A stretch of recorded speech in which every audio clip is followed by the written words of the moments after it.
Our story unfolds in a well-known company, where our protagonist, Li Shulai, at the age of 28, made a decisive decision. He chose to quit the rat race and resign from one of the top 100 companies in the country. As he packed up his belongings and prepared to leave, he was pleasantly surprised to see his friends, who had worked with him, come to see him off. His friends congratulated him and wished their team leader a bright future. Moments later, Li Shulai invited his friends to a 5-star hotel to throw a farewell party. During the party, one of his friends with green hair exclaimed, "I can't believe you actually resigned. It wasn't easy to reach this position, and Mr. Guo thought highly of you. Your future promotions and wealth were guaranteed." Li Shulai replied with a big smile, "I've made peace with myself. I want to lie flat, be a salted fish, enjoy life, and spend more time with my girlfriend. I don't want to compete anymore." A girl with blue hair asked, "What are you going to do next?" Li Shulai responded, "I'm planning to open a cafe, play with cats, and walk dogs." Seeing how idyllic his future sounded, the girl with blue hair got excited and said, "Wow, that's great. No more 24/7 work, you'll be your own boss. Team leader, I'm so envious of you for quitting just like that. Unfortunately, I have a mortgage and a car loan. If I don't work, I'll default on my payments." Another friend of Li Shulai chimed in, "When your cafe becomes successful, I'll bring clients to drink coffee there. You must give us a discount." Li Shulai assured them, "Don't worry, I'll treat everyone." Everyone stood up from their seats, raised their wine glasses, and toasted, "If we get rich, let's not forget each other." Some time later, after Li Shulai opened his cafe, it thrived, becoming a popular local spot with its unique decor, attracting countless visitors. Li Shulai was filled with hope for the future, feeling that everything was going well. Standing in front of his cafe with his girlfriend, he said, "Kofen, did you know? Last month, our cafe's net profit was 100,000 yuan. He assured his girlfriend, Guifen, "At this rate, we'll recover our initial investment in just 1 more year." Amazed by Li Shulai's ambition, said, "Darling, you're amazing." At that time, Li Shulai thought that resigning and risking everything to start a trendy cafe with over 1 million yuan in investment was the best decision of his life. But then, one day, bulldozers arrived to destroy his cafe. He demanded they stop and asked, "What are you doing?" The construction manager replied, "This land has been requisitioned by our leading group. All irrelevant personnel must leave." Li Shulai, shocked, told them he hadn't heard anything about a demolition and demanded that they couldn't go through with it. The construction manager, Wang, told Li Shulai, "You should ask your landlord about this. I'm just doing my job." Another man asked Brother Wang, "What's going on? Who's this guy?" Li Shulai insisted, "Hold off on the demolition. Let me clarify the situation first." The man urged him to hurry, saying, "Our project manager has a 3-day schedule for this area." In shock, Li Shulai called his landlord, thinking, "Landlord, you need to explain why I was told today that the property I just rented and renovated is being demolished." Brother Wang, observing Li Shulai, wondered, "This guy seems to have rented this place. Doesn't he know it was planned for demolition long ago?" Another worker remarked, "That's really unlucky." The landlord asked Li Shulai, "Didn't I tell you about this?" He then apologized, saying, "I might have forgotten because I was busy. Anyway, that's the situation now." He advised Li Shulai to hire a moving company to take his stuff away. Angry, Li Shulai demanded, "What about the money I spent on renovations and marketing?" The landlord smiled and replied, "It's demolition. There's nothing we can do. We have to follow the city's development plans. Besides, isn't demolition for the city's betterment?" Li Shulai, still upset, argued, "You had an obligation to inform me about the demolition before renting the place to me. Now you need to compensate me for the losses, or it counts as a breach of contract." The landlord laughed and said, "Compensate? I didn't say I wouldn't. I'll cover your moving expenses later." Brother Wang, observing the situation, remarked, "This kid seems young and inexperienced. Starting a business these days, you can't just think about making money. You have to consider all the risks." Another man agreed, adding, "Cash flow is still the most important." Fuming, Li Shulai accused the landlord, "You deliberately hid the information. Isn't this a scam?" The landlord, hearing this, responded, "Do you understand force majeure? Sue me if you want. Here's a piece of advice: never skimp on hiring a lawyer. Do you even have money?" He continued, "I already gave you a big discount when you rented the place. Besides, when we signed the contract that morning, I really didn't know about the demolition. I found out in the afternoon and then got busy and forgot. Haven't you made a lot of money these past few months?" The landlord then laughed and said, "I'll give you an extra 10,000 yuan as compensation. That's my best offer." Li Shulai, frustrated, remembered overhearing the landlord talking to his family about spending 170,000 yuan per person on an Antarctic tour package, where the rooms below deck were supposedly uninhabitable. Yet here he was, offering only 10,000 yuan as compensation. The landlord told Li Zhulai, "I have urgent matters to attend to, and we'll talk about this later," and then hung up the phone. Li Zhulai, furious and unsure of what to do, watched as the construction workers began their work. He angrily remarked, "Do you think I'll just let you bully me like this? This is my hope, my future that I've poured everything into. I will protect it with my own hands." Afterward, he went home and made some calls to people he knew, hoping for help. However, everyone either ignored his calls or made excuses. Disappointed and at a loss for what to do, Li Zhulai felt utterly helpless. Li Zhulai sent a message to the landlord, asking him to at least refund the rent for the past 3 years. However, the landlord blocked him. Feeling depressed and sad, he heard his girlfriend, Guifen, call his name. Li Zhulai was happy to see Guifen back, thinking, "Fortunately, there's still Guifen, always by my side." Guifen asked Li Zhulai if he had thought of a solution. Li Zhulai tried to reassure her, saying, "Don't worry too much. We can start over. I calculated that selling the tables, chairs, and coffee machines could get us 100,000 to 200,000 yuan to cover urgent needs, and the landlord just needs to return the rent, giving us another few 100,000 yuan. Next time, we'll be more cautious in choosing a location. Using our previous reputation, we can open a community store. It won't be a problem to make a living." However, Guifen then brought up Zhao Lide. Li Zhulai, feeling a surge of anger, asked, "Is he harassing you again?" Guifen shook her head and replied, "No, I wanted to talk about us. I think we should break up." Li Zhulai was shocked to hear this.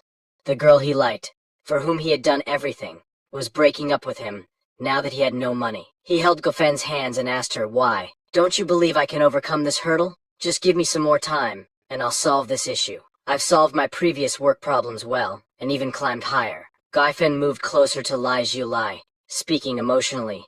"I actually want to help you.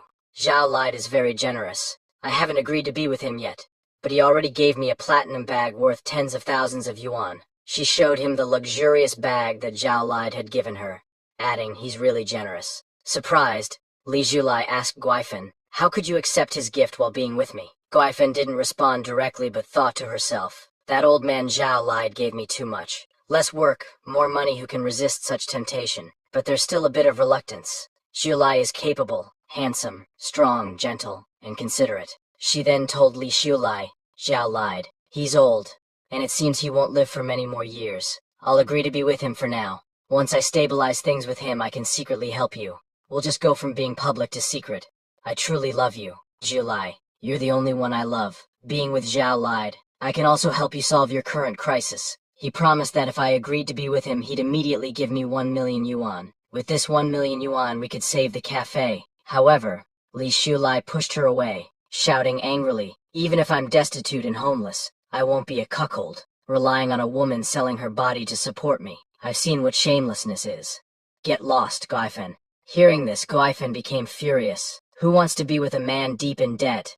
Unable to afford rent, she spat, turning to leave. But before she walked away, she warned, "Don't come back begging me with your head down." Li Zhulai, still enraged, yelled after her, "Get lost. I don't ever want to see your face again." Sometime later, it began to rain heavily. Li Zhulai wandered through the streets, drenched and despondent, trying to figure out what to do next. He thought about selling his coffee machines and other items from the cafe, but the buyer told him that second-hand coffee machines these days are sold by weight. They're not worth as much as he had hoped. And those tables and chairs, how much could they sell for? Now he had nowhere to live. The house he had been renting was no longer available to him because debt collectors were causing trouble every day. They had splashed the door with red paint so many times that the landlord had kicked him out. Every day the debt collectors demanded to know when he would pay back the money, coming to threaten him relentlessly. Frustrated and disappointed, Li Zhulai didn't know what to do. He returned to where his cafe had once stood, now demolished, and thought, "I clearly overcame the hardest step, seized the opportunity, and succeeded in my business. Why am I encountering such a low probability event? Why am I at such a dead end?" He looked up at the sky and asked, "God, are you playing with me?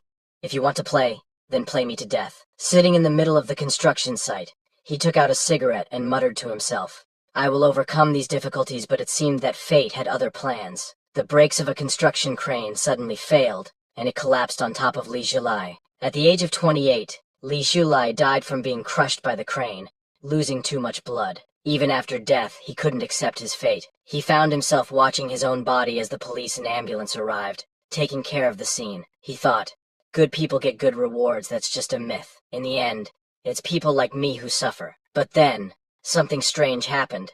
He noticed a golden light emerging from the spot where his cafe had once stood. As he approached, the golden light grew more intense. Li Shulai covered his eyes, wondering, why is there a shimmering golden light suddenly? A series of notifications began popping up in front of him, saying, Project 986 initiated, Project 212 initiated, Penguin Company established, Alibaba established, Baidu established. Confused, Li Shulai wondered, is this what they call life flashing before your eyes? More notifications appeared. Beijing won the right to host the 2008 Olympics, joined the WTO, house prices skyrocketed, Shenzhou 6 launched into space, Qinghai Tibet Railway opened, and many more. These were all events he had experienced in his life, but now they seemed to matter little to him. However, it wasn't just his life events that he saw. He also saw galaxies and floating islands in space. The most shocking sight was people fighting a demon-like being. Confused, he wondered, what are these things? They're getting more abstract. As he tried to approach them, he suddenly fell into a ditch. When he opened his eyes, he found himself in a classroom, sitting next to someone. The boy sitting beside him asked if he was okay. Li Shulai looked at the boy and was shocked. Zhang Ming, are you dead too? Zhang Ming, puzzled, asked, are you all right? Don't say such unlucky things in broad daylight. Li Shulai stood up from his seat and looked around, wondering, is this heaven? At least I did good deeds all my life, so let me go to heaven. Zhang Ming, confused, asked, have you changed? Why are you even sleeping through old man Guo's class? Isn't it your favorite class? What's up? Dreaming of being paralyzed or something? Professor Guo noticed Li Shulai and asked, why are you suddenly standing up in the middle of class? Li Shulai was stunned upon seeing Professor Guo because, in his previous life, Professor Guo had been a great benefactor to him. When his family was poor during his school days, Professor Guo supported him in many ways and helped him apply for scholarships, allowing him to continue his studies. But unfortunately, good people don't always get good rewards. Professor Guo had committed suicide by jumping off a building in Li Shulai's senior year due to false accusations from a rich second-generation girl, Zhang Shuli. Zhang Shuli had falsely accused Professor Guo of forcing her to sleep with him in order to pass her thesis defense. Professor Guo tried to explain to everyone that it wasn't true, insisting that Zhang Shuli was talking nonsense and that he had never said such things to her. However, no one believed him. Zhang Shuli, being from a wealthy and powerful family, used her influence to trap him. Unable to bear the shame and the false accusations, Professor Guo tragically committed suicide. That's how Li Shulai's benefactor died unjustly and undeservedly, right in front of him. Seeing Professor Guo again, Li Shulai became emotional and hugged him tightly, saying, Professor Guo, I knew with your character you would definitely go to heaven. Thank you so much for nurturing me. Without your careful guidance, I wouldn't have been able to make it here. You must be ready to reincarnate, right? How many numbers ahead? I should calculate when I can reincarnate too. I wish you a good reincarnation, full of wealth and glory. Angry, Professor Guo grabbed a book and hit Li Shulai on the head. What are you talking about? Are you in a rush to reincarnate and dragging me along? How much cat piss did you drink yesterday? Zhang Ming quickly came to Li Shulai's rescue and told Professor Guo, Shulai hit his head this morning and isn't thinking clearly. You're magnanimous, so just take it as him being confused. Don't mind it. Then Zhang Ming turned to Li Shulai and asked, what's wrong with you today? Doing silly things in front of Guo Qiangguo? Hurry up and get back to your seat. Do you want to fail? See if you're dreaming or if you're in class? Surprised, Li Shulai wondered what Zhang Ming meant, but as he looked around, he realized he was in a classroom. Shocked, he quietly returned to his seat. Zhang Ming then advised, go wash your face after class. I told you not to stay up late studying at night. You've studied yourself silly. Still confused, Li Shulai wondered. Why does heaven look like my university classroom? He looked around to confirm what was going on, and saw the school beauty, Xiao Ning, sitting behind him. Surprised, Li Shulai thought, I never heard anything happen to her later. How did they all die so young? However, Li Shulai received a disdainful look from Xiao Ning, the goddess of his university. Upon seeing this, he started to cry like a baby, thinking, even in death, I embarrass myself in front of her. Seeing Li Shulai's childish act, Xiao Ning's friend remarked, Li Shulai, he's trying to get your attention, but he's got issues. What girl would like being pursued this way? Li Shulai overheard their conversation and glared at Xiao Ning's friend, angered by her words. Frightened, Xiao Ning's friend asked, "Why are you giving me that look?" She then turned to Xiao Ning, saying, "Don't fall for a creepy guy like Li Zhilai." Xiao Ning replied confidently, "Of course not, and I never will. He's just seeking attention." Zhang Ming, noticing the situation, whispered to Li Zhilai, "Sit properly, Professor Guo is watching you, and stop looking at the goddess." Professor Guo was indeed observing Li Xiao's childish antics. Feeling the weight of Professor Guo's stern gaze, Li Zhilai's whole body started to feel cold, thinking Teacher Guo was so serious both before and after his death. As Li Zhilai's eyes wandered, he noticed the book on financial markets and investments that he had studied during his college days. Seeing so many familiar details, he began to realize, this doesn't seem like heaven, and it's too coincidental that they all died. Finance and investment. This was a course I took in my 3rd year, unless it's the end of the world and everyone is dead, but he quickly dismissed that thought, remembering how he died and the events that led to it. Finally, he came to a conclusion. Then it must be the most classic and common novel trope, Rebirth. As he pondered this deeply, suddenly the classroom bell rang, signaling the end of class. Everyone began filing out of the classroom, leaving Li Zhilai to process the surreal situation he found himself in. After class, Zhang Ming came close to Li Zhilai and asked, "What's wrong with you? Did something happen at home? You've been out of it all class." Zhang Ming offered his support, saying, "If something's wrong, tell me. I'll do what I can to help. A nightmare shouldn't make you this distracted. This must mean something happened at home." He handed Li Zhilai 100 yuan, saying, "Don't worry too much. All problems will be solved." However, Li Zhilai refused, saying, "I can't take this. It's enough for a month's living expenses." Zhang Ming insisted, "Don't worry, we're like brothers. I have plenty of living expenses even after giving you this. I still have over 400 left." Seeing Li Zhilai still hesitating, Zhang Ming told him, "Consider it an investment. You can pay me back when you become rich. My dad told me your parents' small business has a lot of potential. If my parents kick me out for being wasteful, I can come to you." Reluctantly, Li Zhilai accepted the money, saying, "I'll take this as a loan, and I'll pay you back double when I have the money." Zhang Ming smiled and said, "Don't worry too much. Just eat more meat today." Later that night, in their college dorm, Li Zhilai found himself unable to sleep. He was still thinking about how he had returned to his 3rd year of college, back in 1998. Whatever the reason, he felt like he had hit the jackpot. He remembered when he died, passing through the darkness. Those events' timelines from recent to distant were all etched in his mind. That must have been time travel, he thought. But why were there also scenes of monks fighting in floating islands? Other dimensions? He decided to forget about the strange visions, focusing instead on the information gap he could now exploit. Li Zhilai began laughing quietly to himself, remembering the future events he knew were coming. Hearing Li Zhilai laughing in the middle of the night,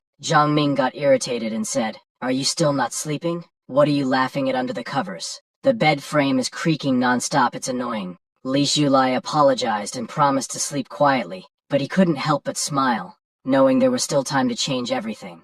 Zhang Ming, worried about Li Zhilai, thought, "He's been distracted all day, looking like he owes millions, and now he's laughing after being scolded at night. Hopeless." Li Zhilai finally drifted off to sleep, thinking, "Heaven gave me a second chance.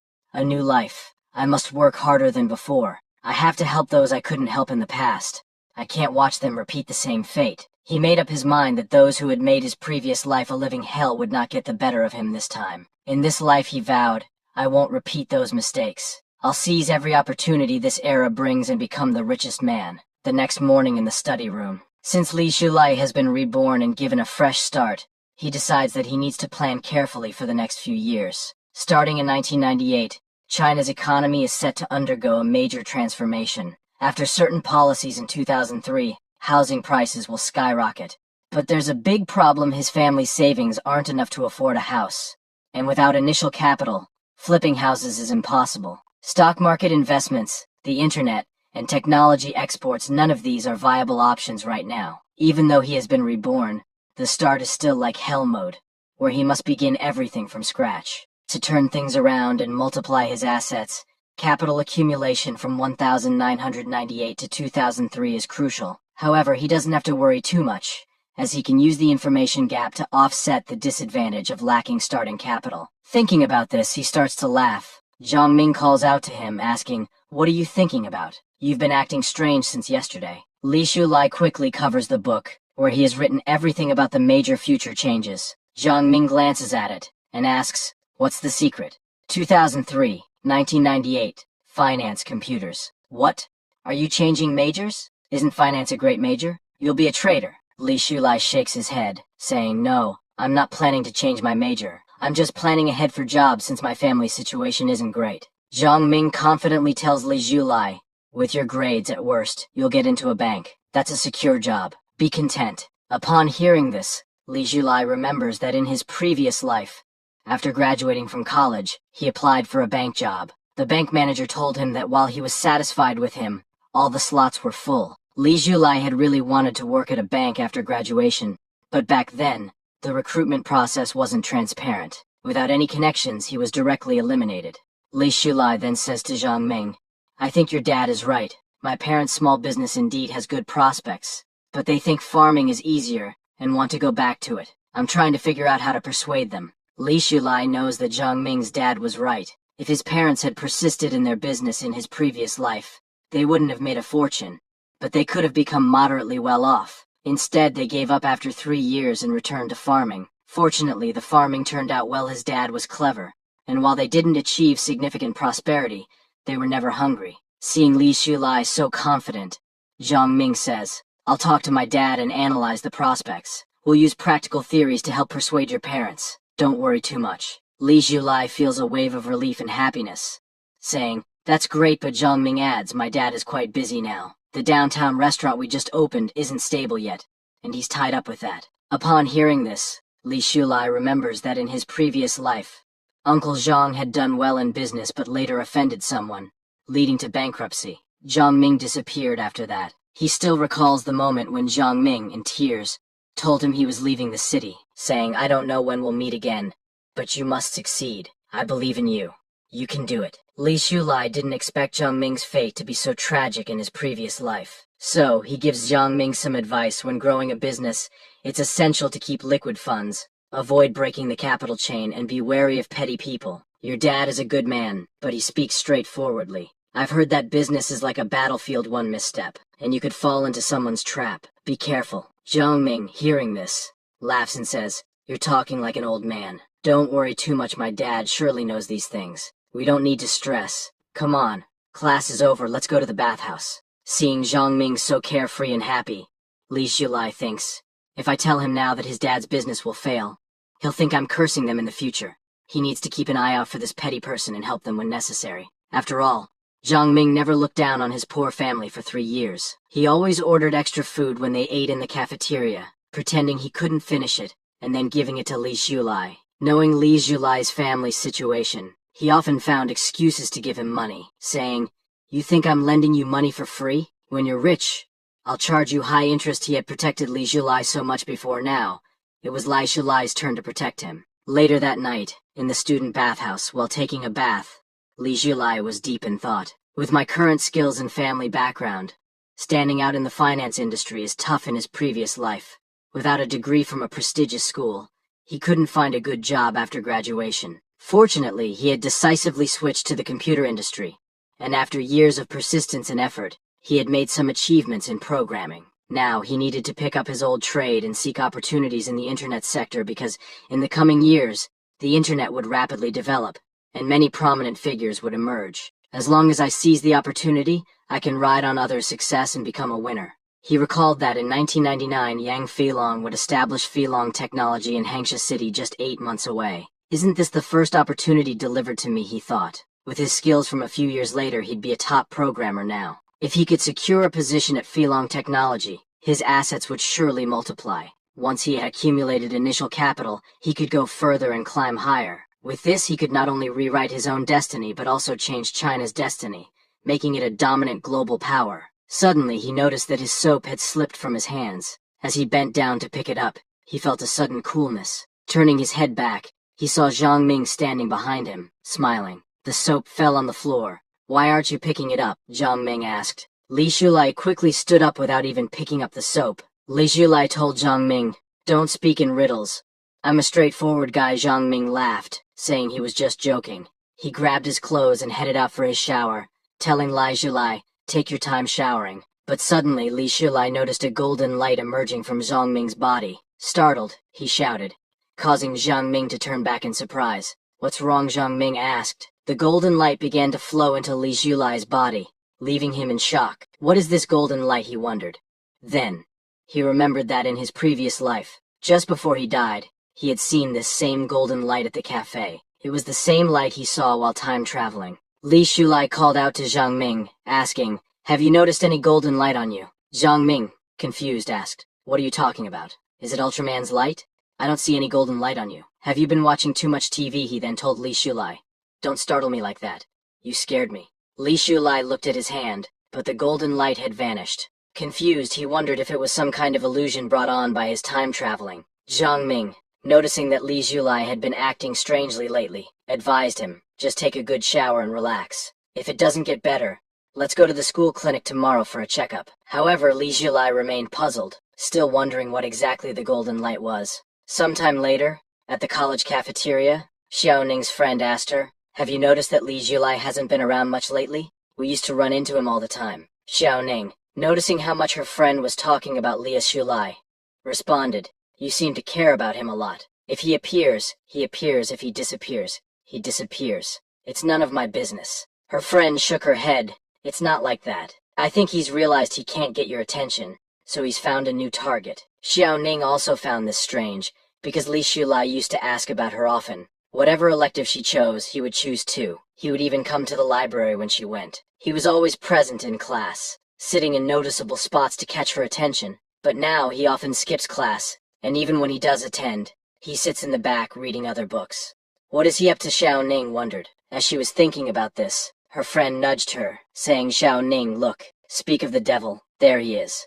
The big romantic has turned into a bookworm. Is he preparing for graduate exams?" They both saw him approaching, deeply engrossed in his notes, planning and writing about future opportunities he knew of. He couldn't afford to wait 8 months to approach Yang Filong. It would be too late by then. Yang Filong's business empire had overlooked some key issues in its early stages, and Li Julai needed to identify these problems as soon as possible. He was so absorbed in his thoughts about future events that he didn't even notice Xiao Ning and her friend. Xiao Ning, seeing him like this, thought, "So he's playing hard to get with me. Some people just can't change their habits." Li Julai was so focused on his book that he didn't see her and accidentally bumped into her. Xiao Ning's lunchbox fell to the ground, spilling its contents. Angrily, she confronted him.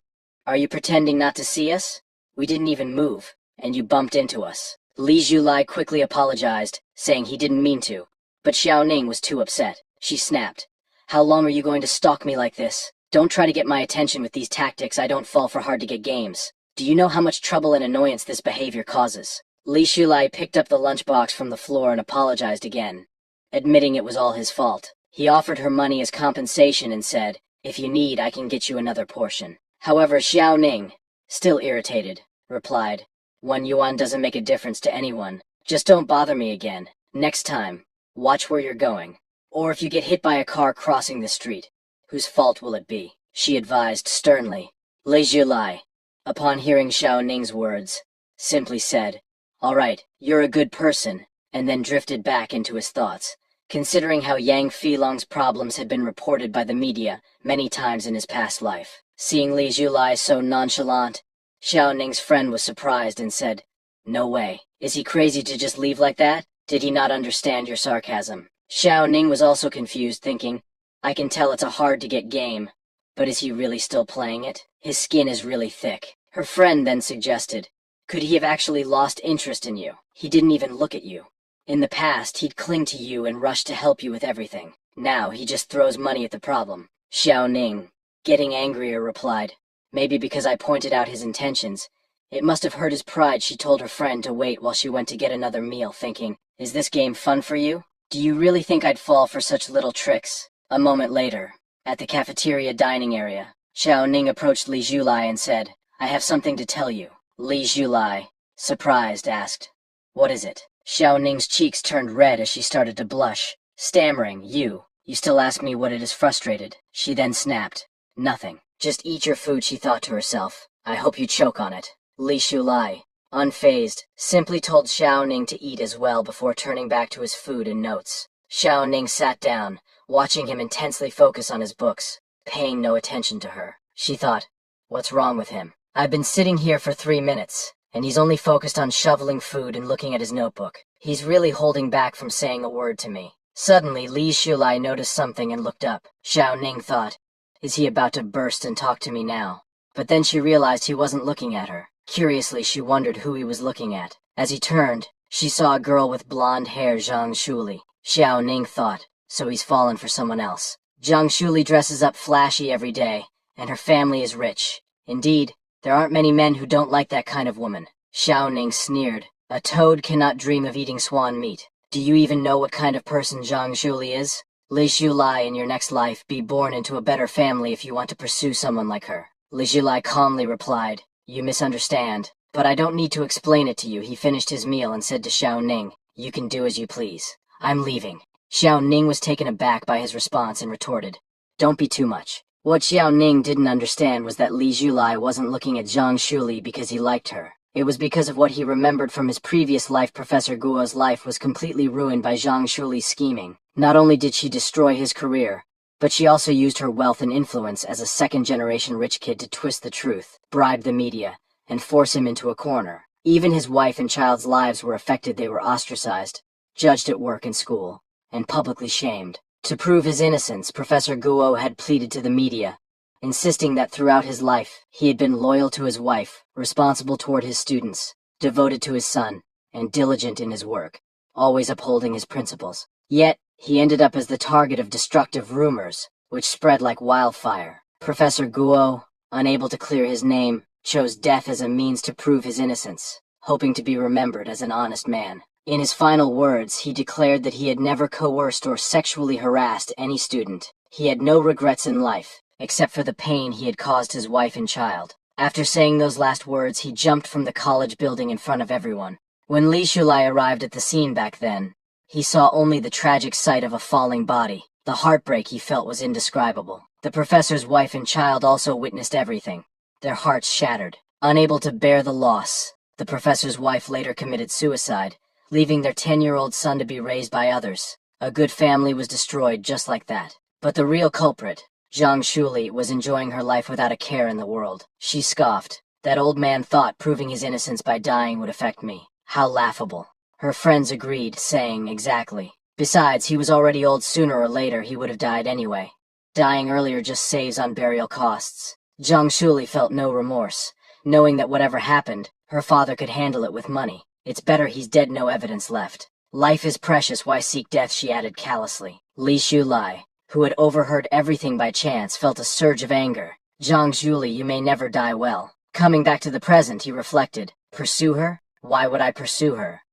Not only will I not pursue her, but I'll also make her pay for her crimes. Xiao Ning, noticing the anger on Li Shulai's face, grew frightened. Li Shulai, noticing her reaction, said, I know what you think of me.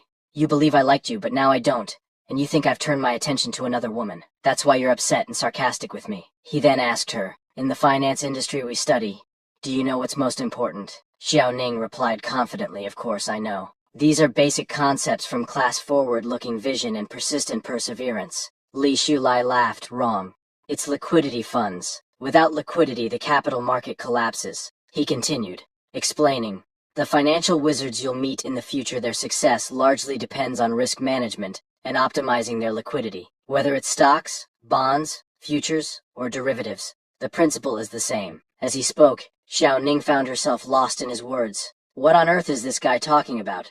She wondered, but at the same time it seems to make a lot of sense. Li Shulai advised her, just burying your head in books will make you a bookworm. You should start thinking about more serious things. Xiao Ning was confused. Is he serious? What was he even talking about? It felt like he was looking down on her, but deep down she knew he didn't mean it that way at all. Before she could ask for clarification, he disappeared from in front of her. Frustrated, she shouted, Li Shulai in anger. I got lectured and didn't even talk back, she thought, her mind racing with 1,000 ways she could have responded. Next time, for sure. Meanwhile, outside, Li Shulai was thinking, Xianqi Yumi, Ma Xiaoning is nothing special. How did I not realize in my past life that Ma Xiaoning was so shallow? As he recalled the past, he remembered that Xiao Ning's friend once told her, I think Li Shulai really likes you. He seems like an honest guy. Why don't you consider him? People often say that marrying an honest person is a good choice, proving that honest people are still valued in the marriage market. However, Xiao Ning told her friend, "Don't compare me to just any random guy, it makes me sick. But if he wants to go after me, let him. If he wants to be nice to me, I can't stop him." In his past life, Li Shulai realized his perspective was too narrow. Being a sycophant, he was smitten by the slightest kindness from Xiao Ning. He was completely infatuated with her. Who knows how much time he wasted. He even told Zhang Ming, "The school beauty glanced at me. Could it be that she's starting to change her opinion of me?" But now, when he remembers those things, he feels nothing but frustration. Because in Xiao Ning's eyes, he was just a pushover. But in this life, he resolved, "I will cherish my time and start by not being a pushover. Rather than trying so hard only to become a laughingstock, it's better to become strong and unattainable. Building a business is better than dating." Yang Filong's looks were always mocked, yet many people chased after him, calling him Dragon Dad, and beauties were always surrounding him. Appearance, inherent flaws, or low status, what do they matter? When power and strength gather within you, all these things become the finery that showcases your ability. Rejecting fake social games and focusing on the pursuit of wealth and power is the way forward. What I want, I will get. What I once didn't dare to imagine, which could only exist as daydreams, I will achieve it in this life. Moments later, in the boys' dormitory, Zhang Ming invited Li Zhulai over to his place to watch the game tonight, mentioning that his parents were out for a business dinner, so they could watch all night. Li Zhulai remembered that today was the World Cup group stage match between Japan and Croatia. Japan loses badly and fails to advance. Li Zhulai told Zhang Ming, "I'm not going. I haven't finished the study plan I set for myself today," he thought to himself. "This game, which I've watched hundreds of times in my past life, how can it be more interesting than making progress on my plans? Time waits for no one. I need to start making progress, securing Filong Tech, and achieving step 1. Zhang Ming, surprised, asked, "Are you serious? It's the World Cup. The World Cup that happens once every 4 years. And you're not watching? You haven't really become a bookworm from studying too much, have you? It's just the two of us, or you still pretending to be a model student around me?" Li Shulai replied, "I don't need to watch to know the result. I already know who's going to win." Zhang Ming didn't believe him, accusing him of bluffing, and asked, "Do you dare to bet with me?" Li Zhulai responded confidently, "Bring it on. I'm not afraid." Zhang Ming proposed, "Whoever loses washes the winner's underwear and smelly socks. And by the way, I have socks piled up under my mattress, just waiting for you to wash them." Li Shulai smiled and said, "No problem. Although after hearing you, Zhang Ming, I wondered why there was a faint smell of soy sauce in the dorm. Turns out it's you." Zhang Ming, laughing, said, "I bet Brazil will definitely win this time. They're a traditional football powerhouse. No doubt about it." Li Shulai countered, "I bet France beats Brazil 3-0, and Japan loses tonight, without scoring a single goal." Upon hearing this, Zhang Ming exclaimed, "Are you deliberately talking nonsense? You really want to wash my underwear and socks that badly? Don't turn gay just from picking up a bar of soap, okay? Buddy, I'm straight." Li Shulai, now angry, retorted, "Get lost. Starting today, I won't wash my socks, I'll just wait for you to wash them for me." Moments later, back at the boys' dormitory, Zhang Ming started laughing and told Li Zhulai, "I'm definitely going to win. There's nothing to be afraid of." Speaking of which, he asked, "Didn't you mention how prosperous the gambling industry is abroad? Who knows how many people get rich overnight? Because of the World Cup." Zhang Ming wondered aloud, "When will they allow gambling in our country? I want to get rich overnight too. If I were abroad, I'd definitely be a gambling god." Li Shulai, who actually knew a lot about this, remembered that in his past life he was a hardcore soccer fan. He could recite the scores and results of all past tournaments by heart. Guessing the outcome was a piece of cake for him. He recalled that in 2001, a football lottery was introduced domestically. In a perfect scenario, it could indeed make anyone rich overnight, rapidly accumulating wealth. However, as good as reincarnation might seem, the butterfly effect is a terrifying thing. Who knows if a butterfly flapping its wings might cause a tornado? Besides, he needed to figure out quickly what those golden lights were all about. In his past life, his luck was incredibly bad. Even though everything was in place, he always fell short by one move. He wondered, what if all my luck in this life was used up just to be reborn? If I lose the advantage of foresight after winning 2 or 3 times, wouldn't that be a loss for now? He realized he should try to maintain the timeline, let events happen as they originally did, and not make any changes. He told Zhang Ming, "Gambling is essentially just that, gambling. It's very risky and not something to be touched. Dreams are beautiful, but reality is harsh. In practice, it's not as simple as guessing wins and losses correctly. You only see those who get rich overnight looking glamorous, but not those who lose everything and end up in poverty." He advised Zhang Ming for ordinary people like us, without any backing or connections, winning once or twice might be fine, but if you keep winning every time, wouldn't people suspect something fishy? What if they arrest you for investigation? Who knows which big shot might take offense and have you taken out? You might end up being kidnapped and thrown into the sea, not even knowing which big shot you offended. Even if you luckily get that much money, without some means of violent protection, you might have your throat slit the next day, your family destroyed, people dead, having money but no life to spend it on. Upon hearing this, Zhang Ming was really scared. His whole body started shaking. He said to Shulai, "I never realized you knew so much." Li Shulai gave his sermons like Buddha. Li Shulai turned to Zhang Ming and said, "My friend, say no to prostitution, gambling, and drugs. Be a positive youth, promise me, okay?" After hearing what Li Shulai said, Zhang Ming's eyes filled with tears. "After listening to you, I feel like a righteous person," he exclaimed. Then he asked, "Xu Yu, did something really happen to you? Your thoughts have become so profound. Lately you've seemed a bit odd, like you're hiding something, looking so preoccupied." Zhang Ming laughed and said, "Is there something you can't tell me? Or is it that you're just not having any luck as a simp?" Li Shulai replied, "It's not like that. I've just realized that love is precious, but time is even more valuable. Instead of always thinking about side income, focus on solid work and improving yourself. Wealth can't accompany you for a lifetime, but skills can.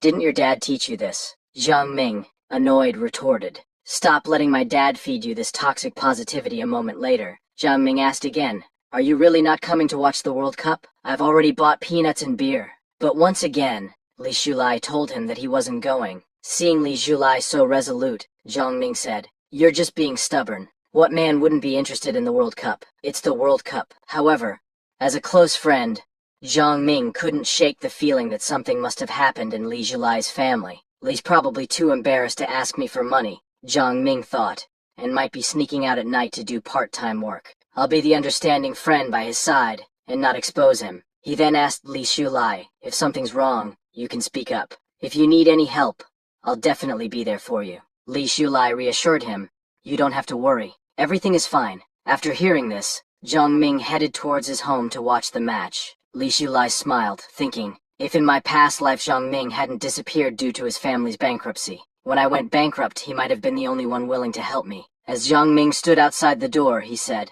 "No matter what, I'll always be here for you, brother." Li Shulai decided that in this life he wouldn't let good people go unrewarded. Later, at the computer lab, Li Shulai was using the college computers to complete his mission. He was creating software that balanced innovation and readability, with a clear structure and no redundancies. It was definitely an astonishing program designed for this era. He thought to himself, hard work pays off. It wasn't in vain that I rushed to the computer lab right after class. Li Shulai finally completed a satisfactory first-generation e-commerce program. However, he didn't expect that operating computers from this era would feel so nostalgic.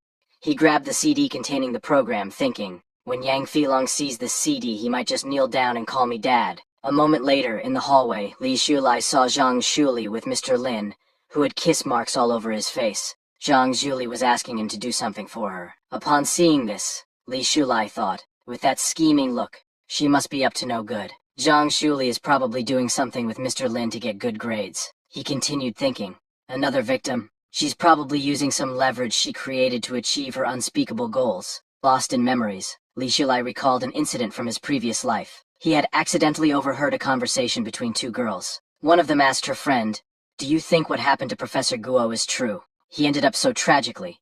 If it's false, what does Zhang Shuli gain from it? She has everything, why would she ruin her own reputation?" Her friend replied, "What reputation? After this, she still maintains her pure and innocent image. Money isn't everything. There are plenty of wealthy and powerful people at school, but she's the only one who always gets the best opportunities. Don't you think there's something fishy about that?" Excited, the first girl asked, "What's going on?" The other girl explained, "One of my roommates told me. Zhang Shuli often stays out all night, having unclear relationships with many teachers and school leaders. Someone like Professor Guo, who sticks to his principles and refuses to compromise, ended up jumping off a building. Those who couldn't resist her allure are repeatedly threatened and coerced into doing shady things for her. You know Wang Huan dropped out because she offended Zhang Shuli and couldn't stay at school anymore." Her friend asked, "But why do those teachers just listen to her?" The girl replied, "What else can they do? Teacher-student relationships are sensitive, and many of them have families. If they want to keep their jobs, they have to endure it. Plus, she always keeps evidence of her flirtations. The girl with pink hair got angry and wondered, with so many people, why hasn't anyone exposed her true nature? The girl with orange curls responded, who dares? With her methods, you wouldn't even know how she destroyed you. She just finished off Professor Guo, didn't she? Suddenly, both of them noticed Li Shulai, who had been listening to their conversation from behind. Upon seeing him, they immediately stopped talking and began to leave. But Li Shulai, angered, stopped them and demanded, "Tell me everything you know." The orange-haired girl, clearly frightened, told him, "I'll tell you, but I just heard it from someone else. It might not be true." In the present, Li Shulai wondered if that male teacher was also being blackmailed by Zhang Zhuli. No one would have expected that someone as well off as her would resort to seduction and unspoken rules to play the campus version of a honey trap. Li Shulai smiled to himself, thinking, let her be smug for now. Those who achieve great things must prioritize and endure hardships. But the only goal I have now is to take down Yang Filong. I can't waste extra energy on her, or I'll get stuck like glue, wasting precious time that could be spent seizing opportunities. He then thought to himself about Zhang Zhuli. Just wait. You used money to drive Professor Guo to his death. But one day you'll fall into an abyss because of that same money. I will be the one to create that abyss for you. As Zhang Zhuli left, Li Shulai came out of the computer lab. Lost in thought about Zhang Zhuli, he wasn't paying attention to his surroundings. Suddenly he bumped into a beautiful girl who was carrying a stack of books. The girl fell to the ground, and all her books scattered. Li Shulai quickly apologized and offered her a hand to help pick them up. However, the beautiful girl politely refused, saying, "You don't have to. I can do it myself," as he bent down to help anyway. Their hands accidentally touched. She blushed and quickly pulled her hand away, looking a bit shy. Li Shulai apologized again, explaining that he had been lost in deep thoughts and hadn't been paying attention to where he was going. The girl reassured him, "It's okay. I was in a bit of a hurry as well." As Li Shulai got a closer look, he suddenly recognized her. Isn't this Liao Kexin? In his previous life she had become a best-selling author and was also his idol. She had burst onto the literary scene as a dark horse, with her debut novel selling over 1 million copies. She was renowned for her writing about urban youth, and her works explored life beyond romance, touching on deep themes. Her writing was exceptional, and with just a few strokes she could bring characters to life, making them relatable and resonant. When Li Shulai realized that his idol was now his schoolmate, he felt both proud and honored. Without thinking, he excitedly called out. Liao Kexin startled, Liao Kexin asked, "Do you know me?" Realizing that he had let his excitement slip, Li Shulai quickly made an excuse. "I saw some of your articles in the school journal," he said, starting to praise her work. "You write beautifully, with words that sparkle like gems." But in his mind he was thinking, who could resist being excited to meet their idol, especially a younger version of them? He continued, "I happened to attend a school event once and saw you receiving an award on stage. That's how I remember you." Hopefully this explanation works, Li Shulai thought. Liao Kexin blushed, accepting his explanation without any suspicion. But as he looked at her, Li Shulai remembered how, in the past, at press conferences and in photos, she appeared dignified and elegant. Now, seeing her younger self, she looked so shy and cute. Meeting my idol in her youth is such a treat, he thought, feeling both happy and emotional. Being a fan is never a waste of time. Gathering his composure, he asked, "Where are you taking all these books? I can help you carry them." Liao Kexin, still a bit nervous, smiled and replied, "You don't have to worry. I can carry them myself." Seeing Liao Kexin's expression, Li Shulai quickly clarified, "I don't mean anything else. I just want to make up for knocking over your books and wasting your time. Besides, I'm kind of your #1 fan and I can't help wanting to chat more when I meet my idol. Don't think I'm weird." However, Li Shulai couldn't help but remember that in her past life, as her #1 fan, he never had the chance to get to know her before she tragically committed suicide due to depression. Her dysfunctional family was the main cause of her death. He vividly recalled a news article he had read on the internet. Liao Kexin commits suicide at home. Found with cloth wrapped around her neck, the article questioned, "Is it a distortion of human nature or a consequence of depression?" When reporters asked her parents about the tragedy, they coldly replied, "Depression? What kind of illness is that? It's just being overly sensitive, overthinking things. We raised her to this age, so what's wrong with asking her for money? And the copyrights and royalties from her books? We won't miss out on a single cent. If she wanted to end her life, how is that our fault? If she dies without giving us money, that's being unfilial. It's really frustrating. As her younger brother, I'm still waiting for her support. She's so selfish. Girls are born to contribute to their families." Back in the present, Liu Kexin agreed to let Li Zhulai help her carry the books. With a big smile on his face, Li Zhulai cheerfully said, "Classmate Liu, please lead the way." However, he knew deep down that Liu Kexin was a sensitive girl who easily felt guilty. In this life, he vowed to himself, "I won't let her family manipulate her again." Besides, he knew that she was going to become a top-tier author in the future. Incredibly influential. Getting to know a future big shot early is all benefit, and no harm. Successful people not only seize every opportunity but also build networks and resources. Later, as they walked across campus, Li Zhulai casually said, "You know, you remind me of a cousin I have back in my hometown. Both of you love to write and are very talented. If I remember correctly, she won first place in a writing contest there, but she wasn't as lucky as you. She had a younger brother, and her family favored males, so she had to quit her studies. Now she works in a factory, and her dreams were shattered. I think telling her this much should be fine," Li Zhulai thought, watching for her reaction. Upon hearing this, Liu Kexin's expression turned somber. With a sad look on her face, she quietly admitted, "I also have a younger brother, and my parents favor him more than me." Seeing Liu Kexin's eyes well up with tears, Li Zhulai immediately apologized, feeling guilty for making her sad. "I'm sorry, I didn't mean to upset you. My cousin once told me that she regrets not fighting harder for her dreams. That's why I think you must keep writing. One day you'll become famous because of your work. It would be like carrying on her dreams as well." Inwardly, Li Zhulai reflected on what he knew from his previous life. Liu Kexin had been overworked, practically a slave to her own family, constantly supporting them while they leached off her success. Her big break had come when her writing career was about to take off. He recalled how her manager had approached her at a cafe, excitedly asking Liu-sensei, "Could you take on this project? Our editor trusts you a lot. The schedule is tight, but we need it by the end of January. If you take this opportunity, you'll have so many chances for promotions in the future. Plus, we'll pay you 20% in advance for the project." Her manager at the editorial convinced her that it was a rare opportunity. You can always find another job, but chances like this are scarce. However, when she informed her family that she wanted to quit her regular job to focus on her writing, they were furious. They berated her, saying, "We put in so much effort to send you to college, and what did we get out of it? That busy job barely pays you 3,000 a month, and you only give us 1,000 from it. You'd be better off marrying that old man Zhang. Becoming Mrs. Zhang would make life easier. You'd just have to play cards with him every day. More importantly, you'd be able to send money to the family." Even though Liu Kexin had graduated college, her family treated her as nothing more than a tool. Her brother had squandered their money and was about to get married, and they saw her as their financial safety net. In desperation, her family even tried to marry her off to an old neighbor to get his money. Crushed under the weight of their demands, she gave up on quitting her job. Due to this, she had no time to write for quite a while, and she missed out on a huge opportunity. The author who replaced her on that project became a celebrated young writer, a new shining star in the literary world. She often saw posters of this writer on her way home, plastered with headlines like, "A new star emerges and winner of many literary awards." She couldn't help but imagine herself in their place, wondering what could have been. Instead, she spent her days working overtime at a dead-end job with a low salary. Any money she earned vanished as quickly as it came because she had to send it all to her family. After paying her rent, there was barely anything left for herself. The dream of becoming a great author seemed to slip further and further away. Liu Kexin always sent money home, terrified that if she didn't, her mother would scold her again. If she didn't send enough, there would be no end to the complaints. Under these circumstances, she fell into a deep depression.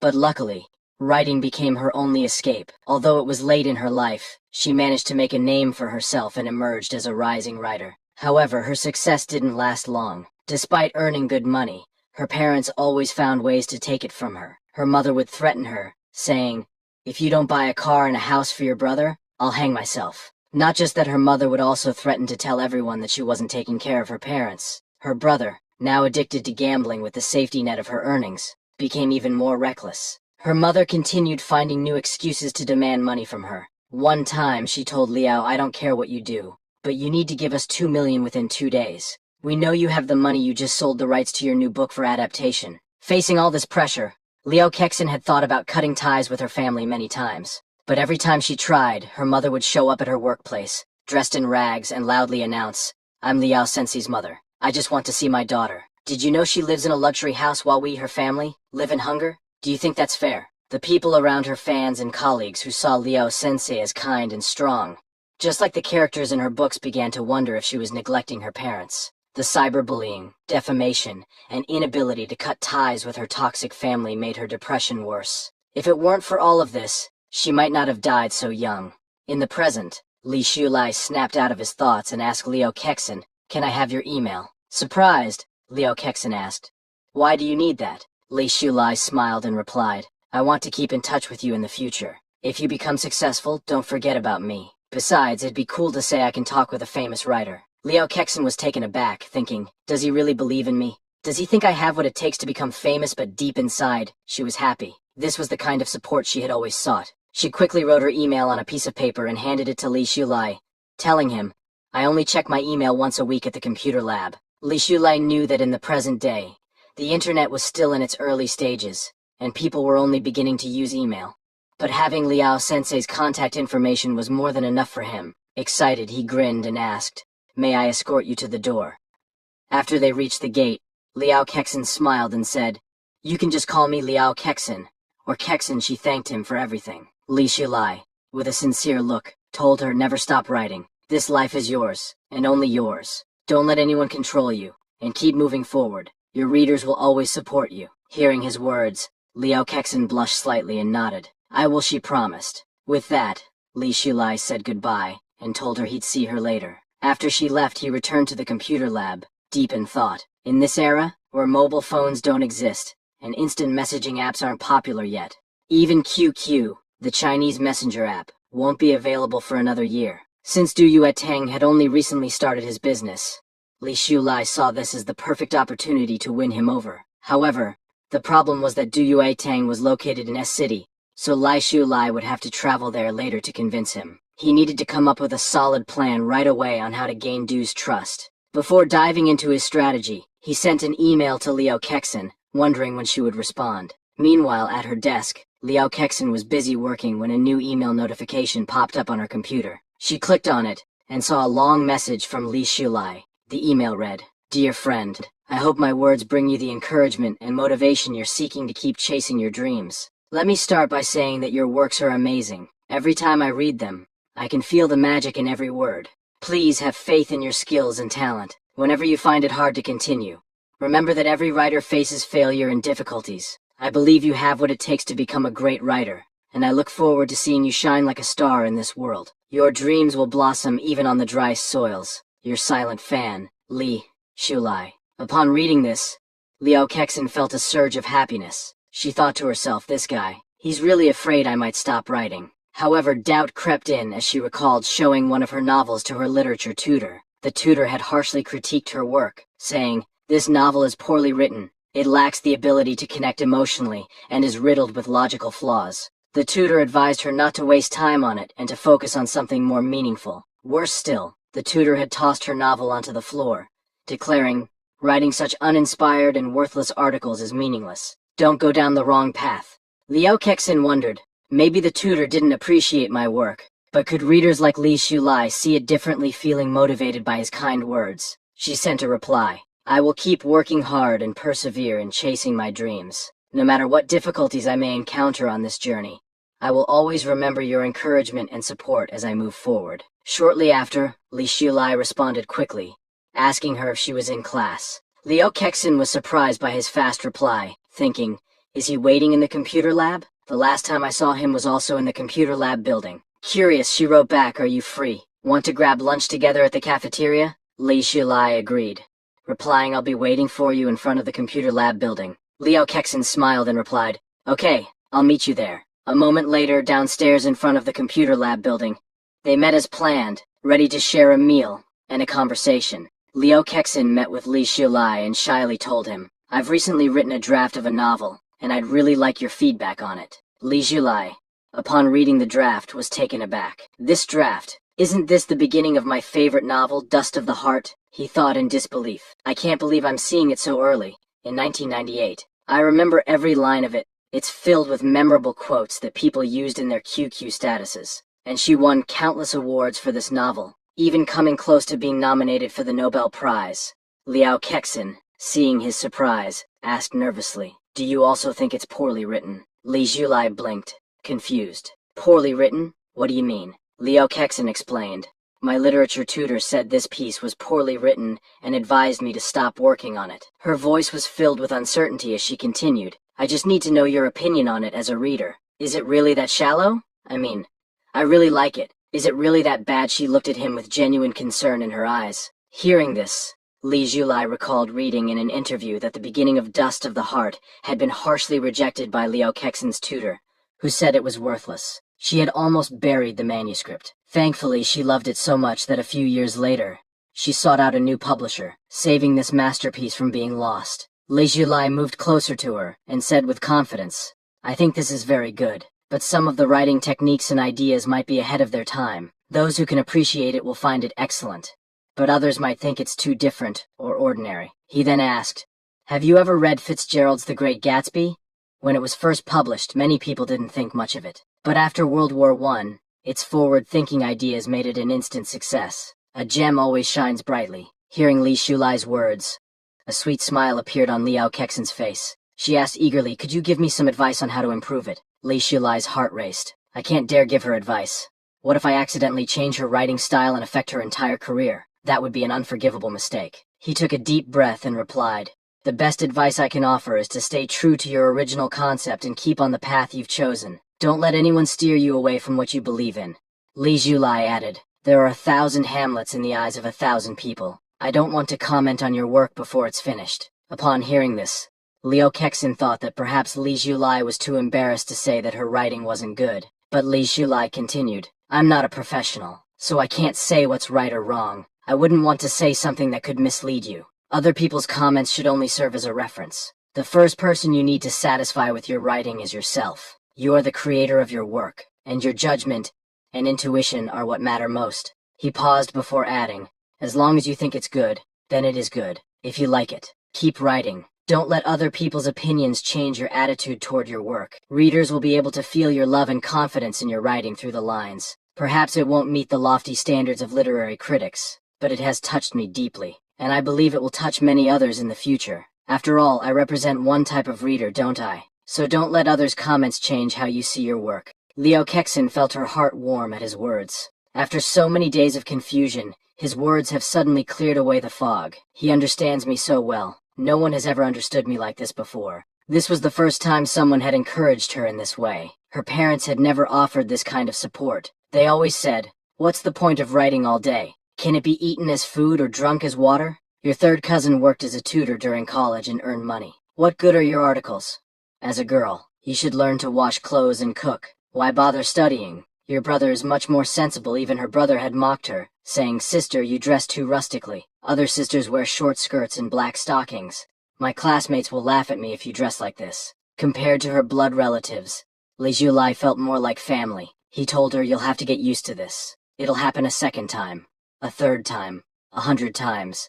But when you overcome these obstacles, you'll shine brighter than anyone else. Liao Kexin was taken aback by his words, but soon smiled gently at him. I really appreciate your kind words, she said softly. I'll try my best to achieve my dreams. Meanwhile, Xiao Ning and her friends saw Li Shulai talking and laughing with Liao Kexin from afar. Xiao Ning's friend nudged her and asked, isn't that Li Shulai up there? And the girl next to him? Xiao Ning replied, yes, that's him. Xiao Ning felt a wave of anger wash over her as she thought, come to think of it, he hasn't spoken to me in a long time. Was he serious about what he said last time? Her friend, noticing her frustration, remarked, his favorite things don't seem to be worth much. He's already with another girl so soon, and she's clearly inferior to you in every way. Look at her, obviously a country girl who only knows how to read. Does he really think she's better than you? Xiao Ning, furious, quickly shut down her friend's comments. Don't talk nonsense. It's his choice who he spends time with. It's none of my business. Don't go pairing us together. Her friend, smiling slyly, asked, Xiao Ning, you're not jealous, are you? Xiao Ning forced a smile and replied, jealous? You're overthinking this. At that very moment, Li Shulai, who had overheard their conversation, was boiling with anger. These two are so annoying. Why do they always show up to disturb me whenever I'm at the cafeteria, and to talk so loudly about me and my idol? It's insulting to the friendship I have with Liao Kexin. He clenched his fists, furious with Xiao Ning and her friend, but quickly calmed himself down, thinking, thankfully my idol didn't realize what they were saying. Turning to Liao Kexin, he said, wait a minute. I'm going to say hello to my two classmates. He stormed over to Xiao Ning and her friend, calling their names angrily. However, as he approached, Li Zhulai was taken aback. Ma Xiaoning, how did she get so far away? I thought she was just half a meter behind me a moment ago. Confused and surprised, he wondered. What's going on? Xiao Ning's friend teased her again. Look, he's coming back. Want to try and win him over. Xiao Ning, irritated, snapped. Stop talking nonsense. Li Zhulai, still fuming, clearly overheard their conversation. I heard it again, so clearly. From this distance? It doesn't make sense. Li Zhulai thought to himself. Forget it. Those two are useless. No need to pick a fight with them. However, he suddenly felt something strange happening with his body. Closing his eyes and focusing, he realized that the world around him had changed. The sound of the wind, the distant lecture of a teacher explaining derivatives. The function at a certain point represents the rate of change at that point. And even today's lesson on capital markets and investment portfolios, asset pricing models, and risk management principles. It all came to him so clearly. He could also hear the sounds from the cafeteria, where a student was praising the lunch lady, saying, "Your cooking is delicious. I've been starving for 5 days." Another student complained, "Is this cursed? Why are the scrambled eggs with tomatoes so sweet? Zhang Ai Nan, do you want to die? How dare you put the chicken leg that fell on the table into my bowl? Are you trying to rebel?" The chatter and noise from the cafeteria filled his mind, despite the great distance between them. Surprised, Li Zhulai wondered, is this a new ability brought by reincarnation? A wave of happiness swept over him. Isn't this the legendary celestial ear? Let's call it that for now. I wonder how it activates. It seems like a passive skill. So what about active skills? Either way, this is incredibly beneficial.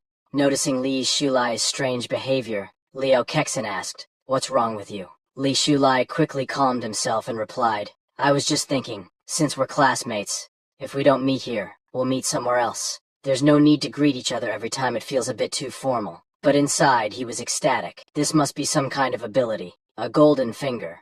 They call it that on the internet, golden finger. He then told Liao Kexin, "It's past noon now. If we wait any longer, there'll be nothing left to eat in the cafeteria. Let's go ahead." Liao Kexin agreed, and both of them headed toward the cafeteria together. A few days later, Li Zhulai visited X City, where Yang Fei Long was hosting his showcase event. Standing on stage, Yang Fei Long addressed the audience, saying, "Looking back, we've witnessed the rapid development of the internet and the emergence of the digital age. In this digital world, opportunities coexist with challenges. But I believe that as long as we dare to innovate and embrace change with courage, we can seize these opportunities and realize our dreams." Yang Fei Long confidently addressed the crowd. "I firmly believe that the commerce industry will undergo a major revolution in the digital age.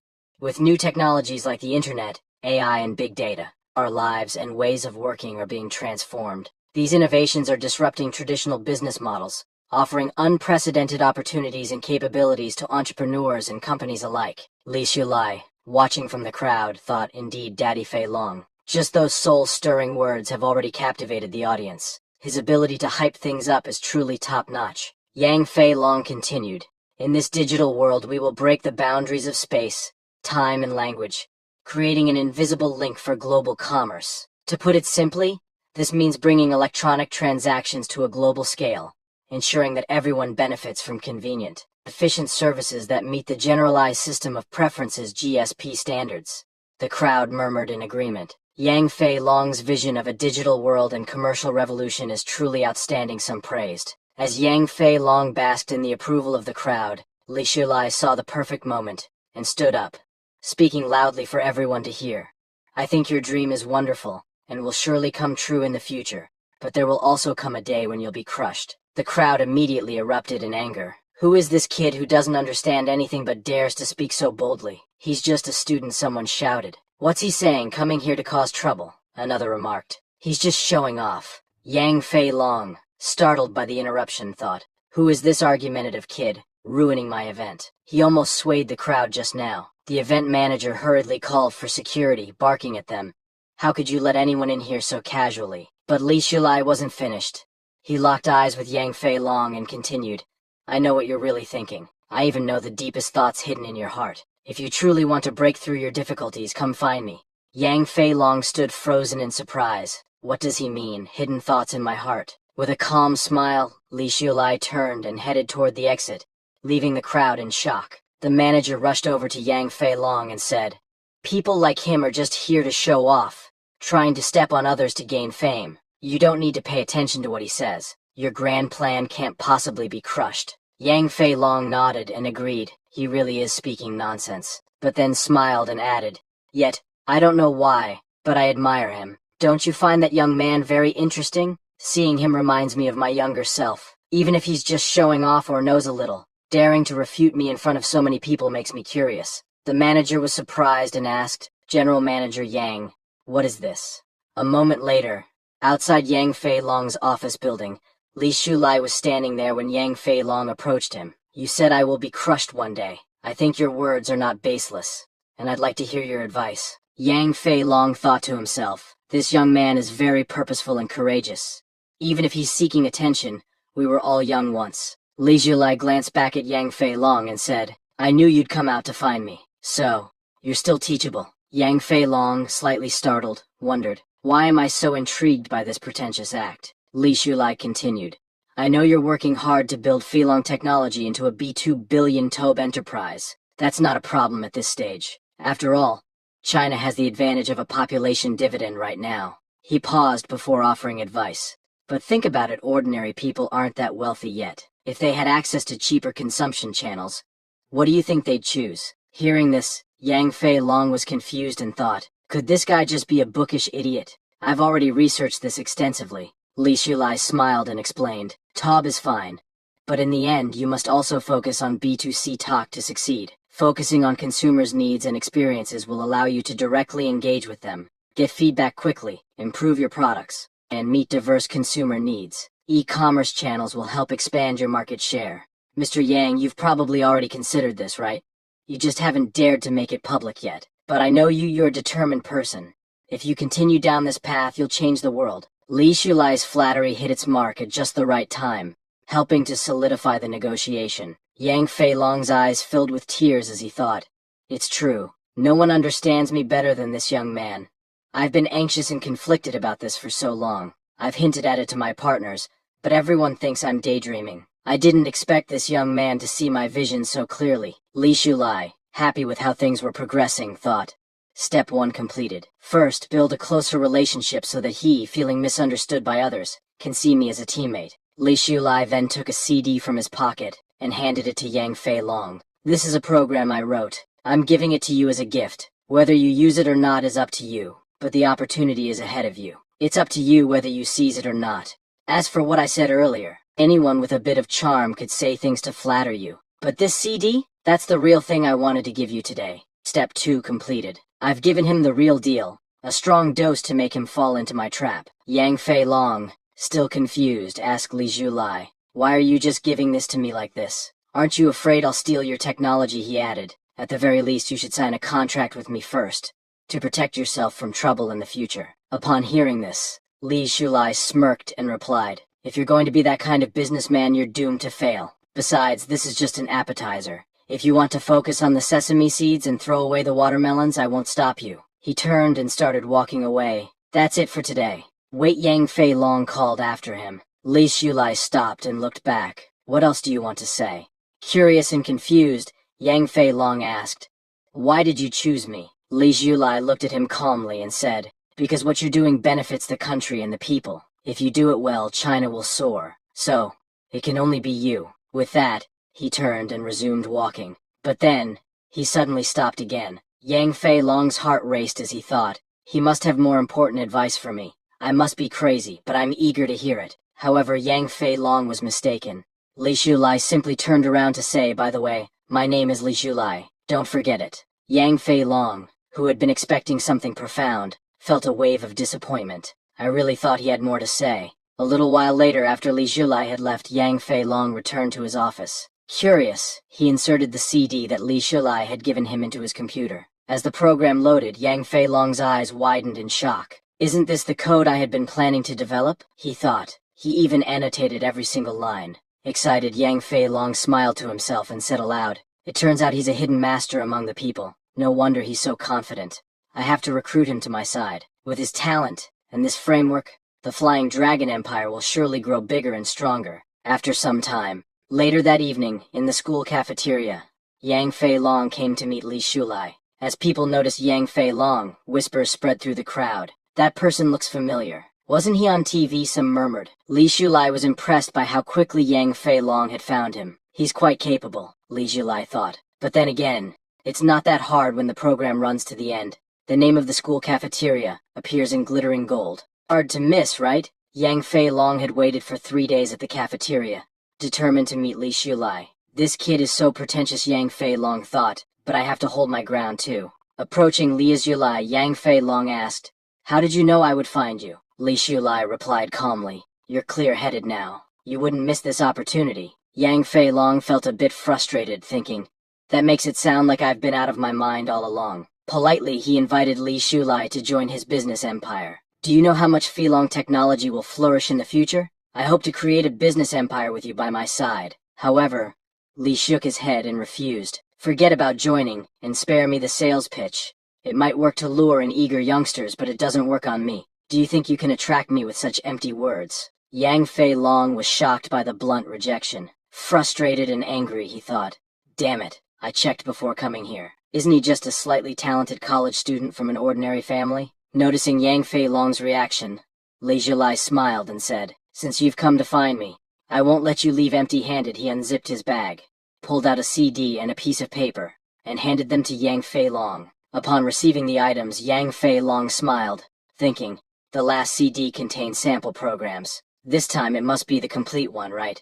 But when he unfolded the piece of paper and read it, his eyes widened in shock. This is Filong Technology's biggest future business opportunity, the key to the company's global expansion. Yang Fei Long couldn't help but smile to himself. If Filong Technology is a massive ship about to set sail on a long journey, these pieces of paper are the rudder that will steer us to the fertile continent. The value of this information is several times greater than the previous program. Li Shulai looked at Yang Fei Long and said, you're a smart person, so don't ask me how I know all this or where I got it from. And don't ask why a poor college student like me knows so much. If you're willing to believe, then go ahead and act on it. If not, that's fine too. He added, if Filong Technology develops in the future, and you find that what I've done today is of value, you'll know what to do. Yang Fei Long looked at Li Shulai with admiration, thinking, this man is not only intelligent but also dazzling, like a shining star. Li Shulai continued, in short, stay firm in your belief in Filong Technology, and I wish you great success. After all, what you're about to accomplish will benefit both the country and the people. He then turned to leave, saying, I've said all that needs to be said. Please do as you see fit. Yang Fei Long, feeling an immense sense of clarity and lightness in his heart, smiled. This feeling is like a spring breeze. In the blink of an eye, it was December 31st, 1998. Yang Fei Long stood in front of the media, announcing the official listing of Filong Technology. Zhang Ming approached Li Shulai, excitedly asking, Brother Zhiyu, did you see the news about Filong Technology?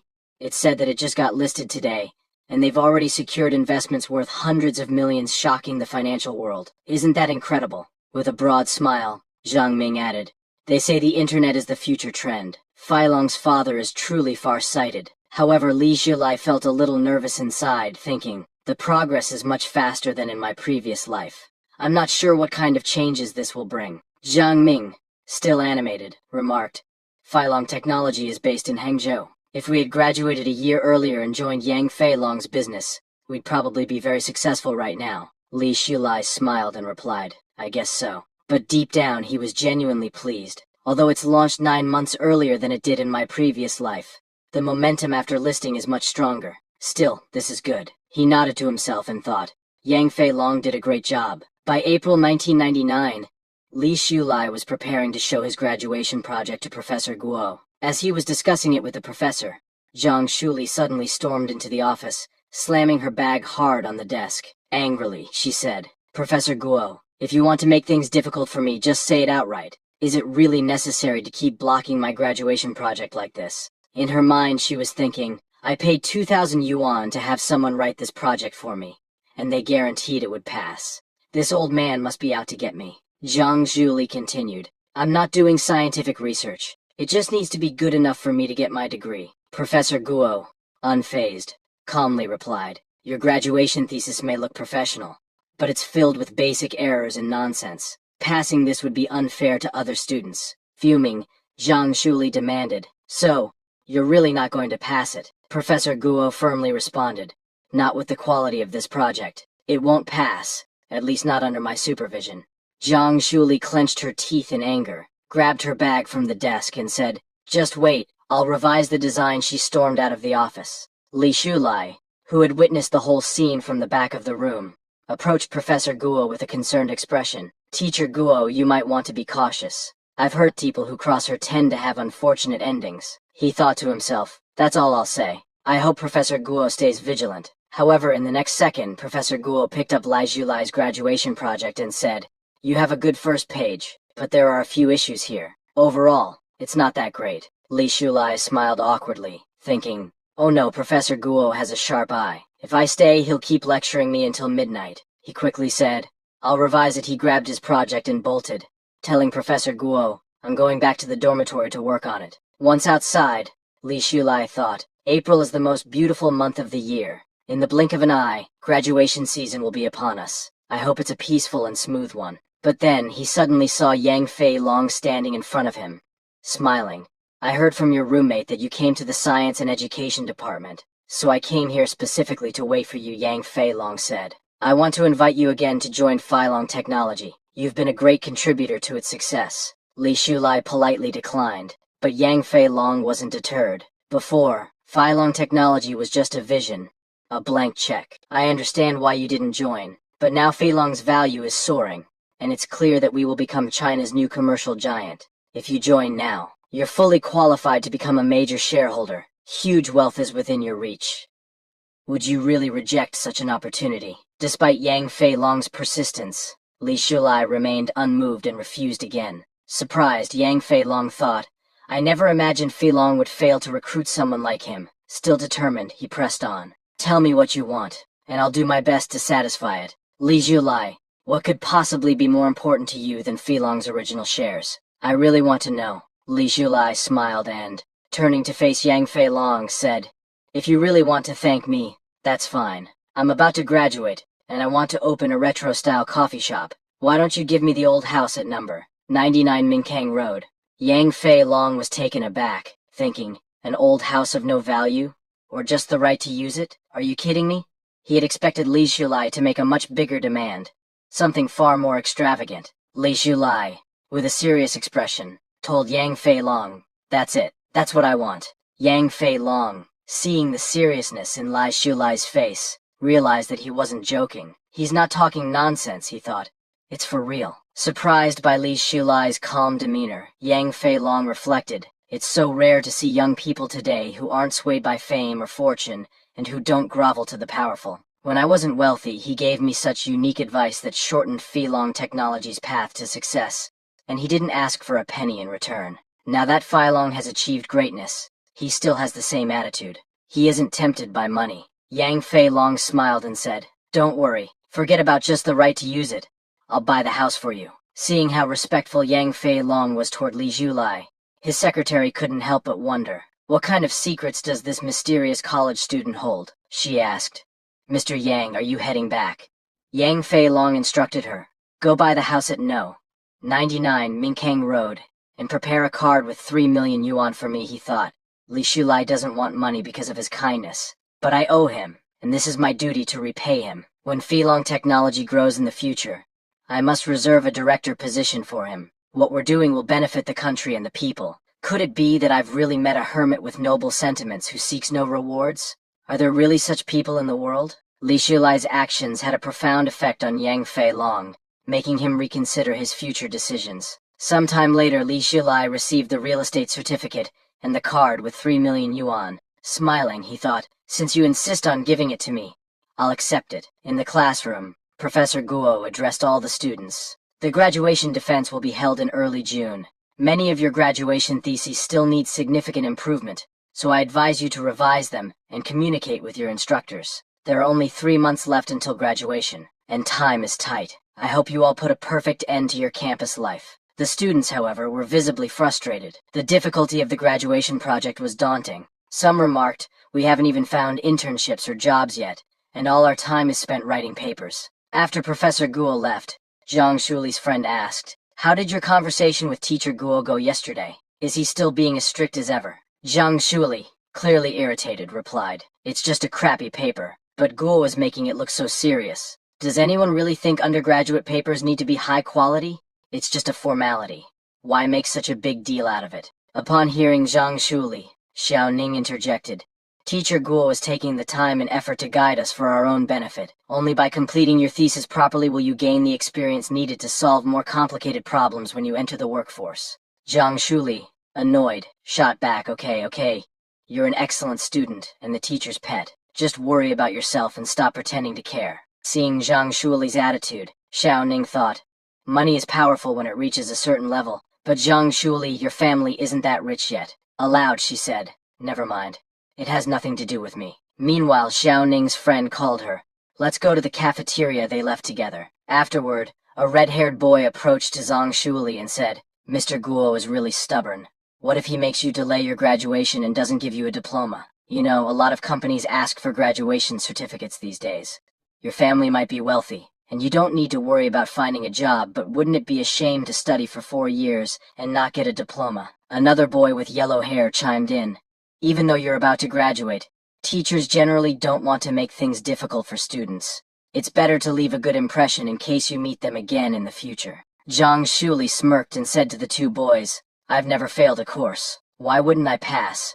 It's just my graduation thesis. If Mr. Guo really doesn't appreciate my effort, I've already figured out what to do. Inwardly, she thought, if you don't appreciate my kindness, don't blame me for being ruthless. The boys nodded in agreement. Old man Guo is nothing in front of power and money. Zhang Zhuli's family has connections. Meanwhile, Li Shilai, who had been listening in on their conversation from the classroom, couldn't hold back any longer. He stepped forward and said to Zhang Shuli, it's not up to you to decide whether an undergraduate thesis is important or not, or whether it needs to be done seriously. Just because you're morally bankrupt doesn't mean others should disregard their integrity. So what if your family is rich? Being born into wealth is just an advantage of luck, but that doesn't give you the right to look down on others. With an angry expression, he added, things change over time. If your Zhang family falls from grace with your attitude and behavior, people would treat you like a dog. Zhang Zhuli's face flushed with fury. Who are you to lecture me, you poor student with no standing? You have no quality. Li Shulai smiled coldly and replied, you're talking to me about quality. Zhang Shuli, aren't you the one here with the least amount of it? Deep down, you know it well. The yellow-haired boy turned to the red-haired boy, surprised. This guy usually keeps quiet. Why does he suddenly have the guts to stand up to Shuli? The red-haired boy shrugged. He probably wants to play the hero. Maybe he's upset because Ma Shining is frustrated by all this nonsense. I've heard his family situation isn't great. He probably relies on studying hard to change his fate. His pride must have been hurt. He added with a smirk, when he enters the real world, he'll find out that studying isn't everything. It's better to be like Shuli, who doesn't have to worry about anything. Zhang Zhuli, still furious, glared at Li Shulai. Yes, my family is rich, and that's incredible. Unlike you, whose entire life's effort can't compare to what I have by birth. My privilege is my capital. You're just a country bumpkin with parents working on a farm. Stay away from me, and don't let your chicken shit smell bother me. She laughed cruelly. Just then, Zhang Ming stepped in and put a hand on Li Zhulai's shoulder. It's not worth it, arguing with someone like her. Li Zhulai paused for a moment, realizing the truth in his words. There's no point in arguing with people like Zhang Shuli. Besides, even though she caused a lot of trouble in her previous life, she hasn't done anything terrible enough in this one to warrant that kind of punishment. He sighed inwardly. I'll let it go this time. Better to give an idiot a chance. Li Zhulai knew deep down that people like Zhang Shuli would never change. People like her always take shortcuts to achieve their goals. No matter how many times they fail, they'll repeat the same mistakes, he thought to himself. I'm just waiting for her to mess up again so I can crush her without hesitation. Li Shulai stepped closer to Zhang Zhuli and said, your father is rich, sure, but he's just a 5 millionaire. Just a small-time wealthy boss in Hangzhou. The yellow-haired boy was shocked and blurted out, 5 million. Isn't that impressive? Why is he so nonchalant about it? The red-haired boy replied, he's like a frog in a well. How can he understand what 5 million means? That's enough to buy 100 houses for my family. Li Shulai, ignoring them, continued speaking to Zhang Shuli. There are plenty of people in this world far richer and more powerful than your father. You might use money to oppress others, but when the tables turn and someone uses money to oppress you, don't cry and scream. He then leaned in and whispered, I'm waiting for that day. Zhang Shuli. Zhang Shuli's face turned pale, a mix of surprise and anger washing over her. Why do I suddenly feel so nauseous, she thought. Meanwhile, Li Shulai turned to Zhang Ming and casually asked, what do you want for lunch? Jiang Ming grinned. Lanzhou ramen sounds good. Li Zhilai nodded. All right, my treat. Jiang Ming, still buzzing with excitement, said, Brother Zhu, you were so cool just now. I'm so pumped. What you said was amazing. And forget manners, I'm definitely getting 2 extra slices of beef in my ramen. Furious! Zhang Zhuli shouted. What the hell are you pretending to be? She charged at Li Zhulai, aiming to slap him. But Li Zhulai dodged effortlessly, grabbing her wrist in the process. Girls shouldn't shout about fighting and killing, Li Zhulai calmly told her. Be careful, or you'll mess up your hormones. Enraged, Zhang Zhuli tried to kick him, but somehow, she ended up bouncing backward toward the red and yellow-haired boys. The onlookers were stunned, and whispers quickly spread throughout the crowd. What just happened? One student asked, confused. It looked like Zhuli wanted to slap Li Zhulai, but he moved so fast. How did Zhang Zhuli fall like that? Another student added. The red-haired boy rushed over to help Zhang Zhuli up. Are you okay? He asked. The yellow-haired boy noticed she seemed dazed. Zhang Zhuli, on the verge of tears, was still wondering what had just happened. Later, back in the boys' dormitory, Jiang Ming couldn't stop smiling. Brother Zhu, you were so cool just now. You left without showing off, but didn't you see Zhang Zhuli's face? She was pale. She doesn't even know her own limitations. How could she look down on others like that in front of you? But then, curious, Jiang Ming asked, did you secretly learn Qigong or something? How did Zhang Zhuli get bounced back so far so fast? Li Zhulai smiled and replied, if I told you I don't know either, would you believe me? It was strange. Jiang Ming looked disappointed. Do you expect me to believe that? Li Zhulai laughed. Honestly, I have no idea how it happened. Maybe she just tripped because she wasn't paying attention. Jiang Ming, still skeptical, said, that's too perfunctory. There's no way she just tripped. Li Zhulai, however, had no answers. He didn't fully understand what was happening either. First, his coffee shop had been surrounded by a strange golden light, and then, when he was taking a shower, the same golden light appeared. Confused, he had wondered, what is this golden light? What kind of ability did I awaken after being reborn? And now, the same thing had happened with Zhang Zhuli. Before he could react, his body moved on its own, and her movements slowed down before his eyes. He could even see the trajectory of her actions. When Zhang Zhuli tried to kick him, it felt as though a barrier had suddenly appeared around his body, pushing her away. This can't be a coincidence, Li Zhulai thought. Something's happening to me that can't be explained by science. Determined to get to the bottom of it, he decided to visit the university library the next day. The following day, at Hangcheng University Library, Li Zhulai grabbed a stack of history and mythology books, searching for any clues that might explain what was happening to him. While reading, he stumbled across a section in one of the books detailing ancient legends about a phenomenon called resurrection of spirit energy. According to the text, when spiritual energy between heaven and earth reflows and strengthens, mortals with spiritual roots can naturally absorb this energy. Through meditation, they can connect with the forces of nature and embark on the path of cultivation, merging with heaven and earth. Different factions practice different methods of cultivation, such as swordsmanship, physical training, and QI cultivation.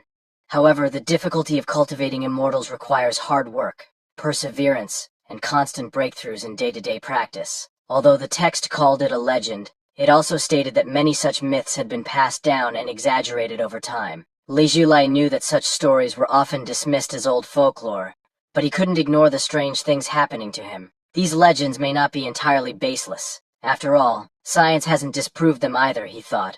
Perhaps I am one of these so-called individuals with spiritual roots. Maybe there really are hermits and hidden masters practicing silently in corners of the world. Returning the books to the shelf, Li Zhulai left the library, deep in thought. I don't know if the revival of spiritual energy started after my rebirth, but regardless, this is my opportunity. I have to seize it. That evening, he decided to try practicing. The next day, at 6 in the morning, Li Zhulai headed to the park. He had read on the internet that early morning, when the sun rises, is the best time to practice.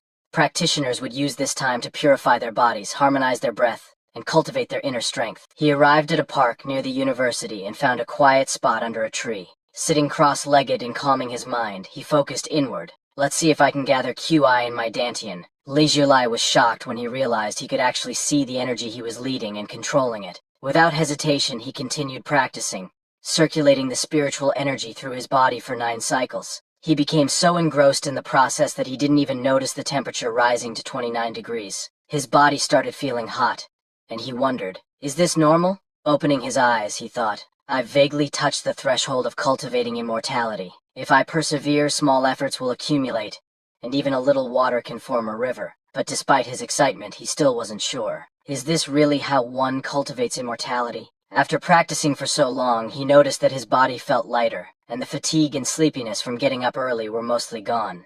He made up his mind to return every day to practice. However, he suddenly noticed several elderly people gathered in front of him. They were all surprised to see a young man in the park so early for morning exercise. "That's great," one of them said. "Young people should exercise more and keep fit to stay healthy." One elderly lady even tried to introduce her granddaughter to Li Julai, while another man attempted to teach him the correct posture for Tai Chi.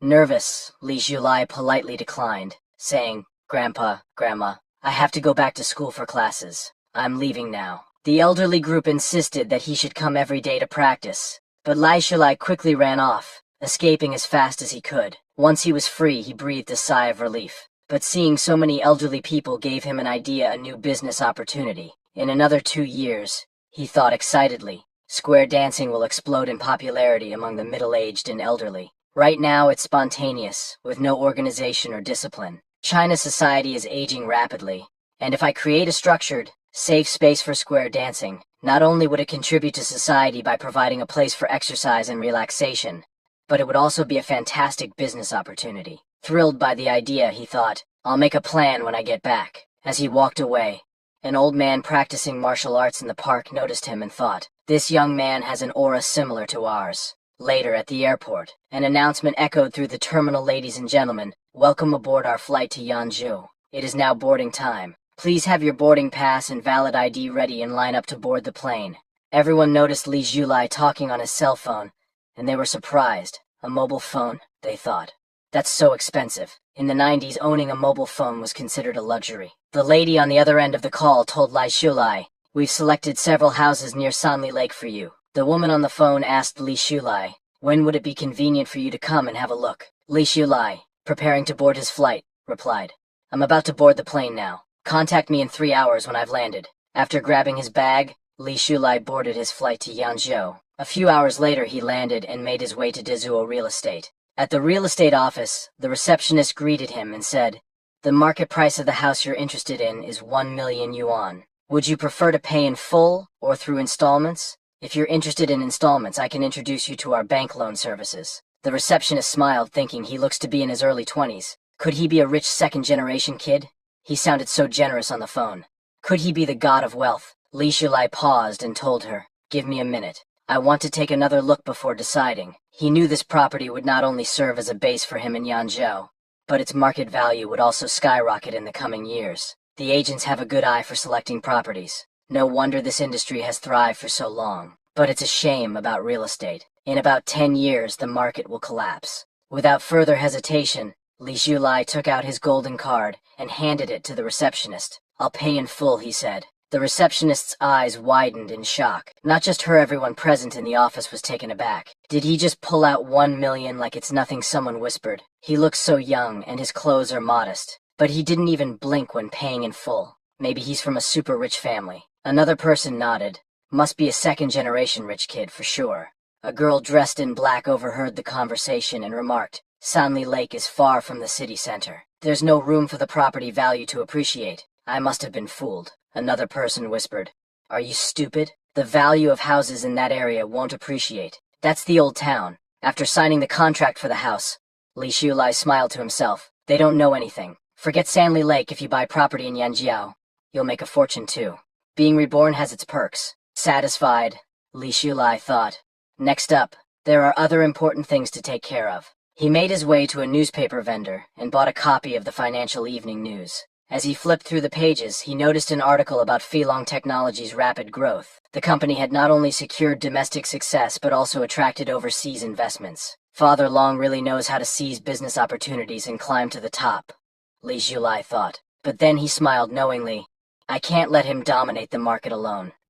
As the chill of the evening air set in, Li Julai thought, it's time to meet Brother Shi and Brother Hong. Later that day, at the Dagwan Kun building within Yanjing Technology, Lu Daxi, the CEO of Yanjing Electronic Technology, addressed the receptionist. How is Hu Shuo progressing with the material preparation? Please ask him to provide a status update. Also, make a reservation at a nearby restaurant for later. I have a lunch meeting with Mr. Lin. His secretary then informed him. A young man has arrived and mentioned that he wishes to discuss something with you. Lu Daxi responded. Send him away. I'm not taking any meetings at the moment, he thought to himself. It's probably another aspiring young entrepreneur wanting to pitch his ideas. I've seen more of them lately. However, after a moment of reflection, he reconsidered and instructed. On second thought, let him in. Also, ask Xiao Hu to come by later, he mused. I was once young and inexperienced too. Perhaps I should give this person an opportunity. The secretary nodded in acknowledgement. I'll inform the young man right away, he replied. Meanwhile, Li Shulai stood patiently at the reception desk, contemplating. The well-established competitor next door is already thriving, while Zij is still operating as a small technology firm. It's no easy feat to fall behind at the start and still manage to stay competitive. The secretary approached Li Shulai with a cup of tea and politely said, Please wait for a moment. Mr. Lu will see you shortly, once he has concluded his current tasks. As Li Shulai waited, he noticed Lu Daxi on a phone call. You might not be fully aware of the potential market for chain stores in China, Lu Daxi was saying. With the country's rapid economic growth and the rise of the internet, demand for its products and services is increasing exponentially. This is the ideal time to expand into the market. However, the individual on the other end seemed distracted and uninterested in the conversation. Lu Daxi concluded, Let's schedule a meal for another day, and I'll explain everything to you in detail. He ended the call and turned his attention to Li Shulai, noting, So this is the young man. He seems sincere enough. Approaching him, Lu Daxi asked, Are you here to apply for a position? Yanjing Technology is not currently in the process of expanding its workforce. Li Shulai stood and calmly responded, No, I'm not here for a job application. Slightly intrigued, Lu Daxi asked, Then may I ask the purpose of your visit? Li Shulai, fully aware that Siege's recent plans to open a chain store were doomed from the start, reflected on the situation. It wasn't just the market limitations that posed a challenge in a few years. The spread of an epidemic would further complicate matters. His entire strategy would likely collapse. However, such external and uncontrollable factors could not be openly discussed. He realized that the approach he took with Siege had to be different from how he handled things with Yang Filong. Siege seemed uncertain and confused, unlike Lao Yang, who had been easily motivated with just a few words of encouragement. To earn Ziji's trust, Li Shulai knew he would have to be direct and address the core issues. As Lu Daxi looked at him, puzzled, he thought to himself, Has this guy not figured out what to say yet? Meanwhile, Li Shulai, inwardly amused, thought, It feels odd not to play the role of a master this time. Li Shulai addressed Mr. Lu confidently. I've been studying the situation of various domestic internet companies and have developed some insights of my own. I overheard you mention the e-chain store during your call, and I'd suggest abandoning the plan sooner rather than later. Upon hearing this, Mr. Lu smiled, thinking, If you want to join Yanjing, just say so directly. Making bold statements to prove your abilities? I've seen this game before.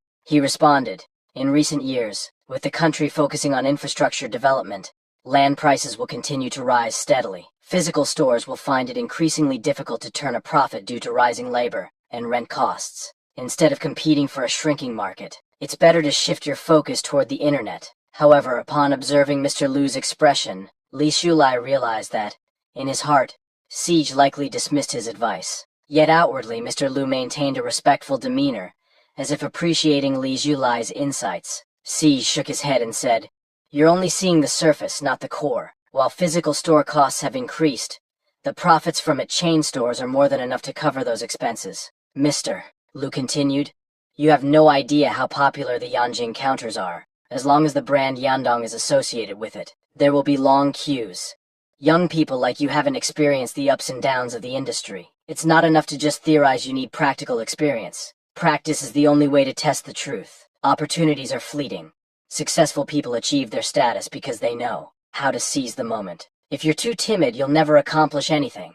That said, I do admire your courage to come here and say these things. Li Shulai smiled inwardly, thinking, Yes, practice is the ultimate test of truth. But I've activated the Rebirth cheat. With newfound confidence, Li Shulai responded, I have one more piece of advice for you, Mr. Lu. E-commerce will only truly rise to prominence if it controls its own logistics.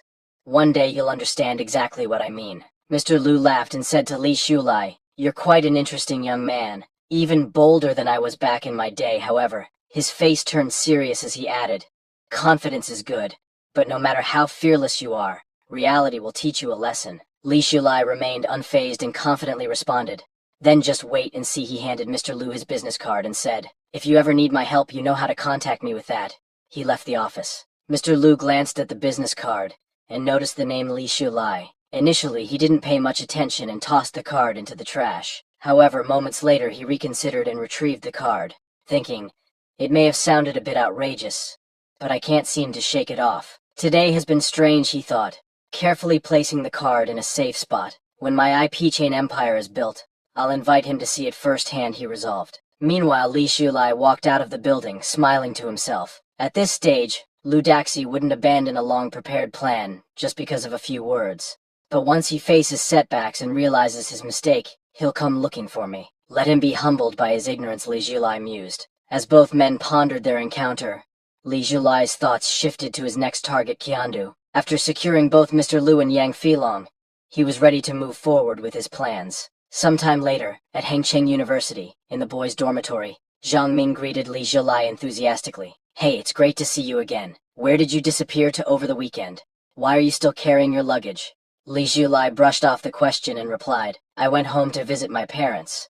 Zhang Ming, excited, said, "Say hello to them for me. Tell them you have a good friend who's ready to join the family." Teasingly, Li Shulai responded, "I don't need another brother, what I need is a sister." Zhang Ming, pretending to act like a girl, joked, "If needed, I could be your sister too." Annoyed, Li Shulai shot back, "Get out of here." But even as he joked with his friend, his mind drifted back to Mr. Lu, wondering, I left him my contact details. Will he actually reach out? Later, Li Shulai handed another CD to the receptionist at Qiandu. The Yanzhou plan had been completed as scheduled, and now the real game was about to begin. Turning back to Zhang Ming, Li Shulai asked, "I've gone home on the weekends before, and you've never missed me. Why the sudden attachment this time?" Zhang Ming replied, "There's been an old man asking around for you. Based on his description, I realized he was talking about you. I just wanted to know what was going on." Curious, he asked, "Did you run into a scammer or something? You have to be careful. There are a lot of shady old men and women out there these days."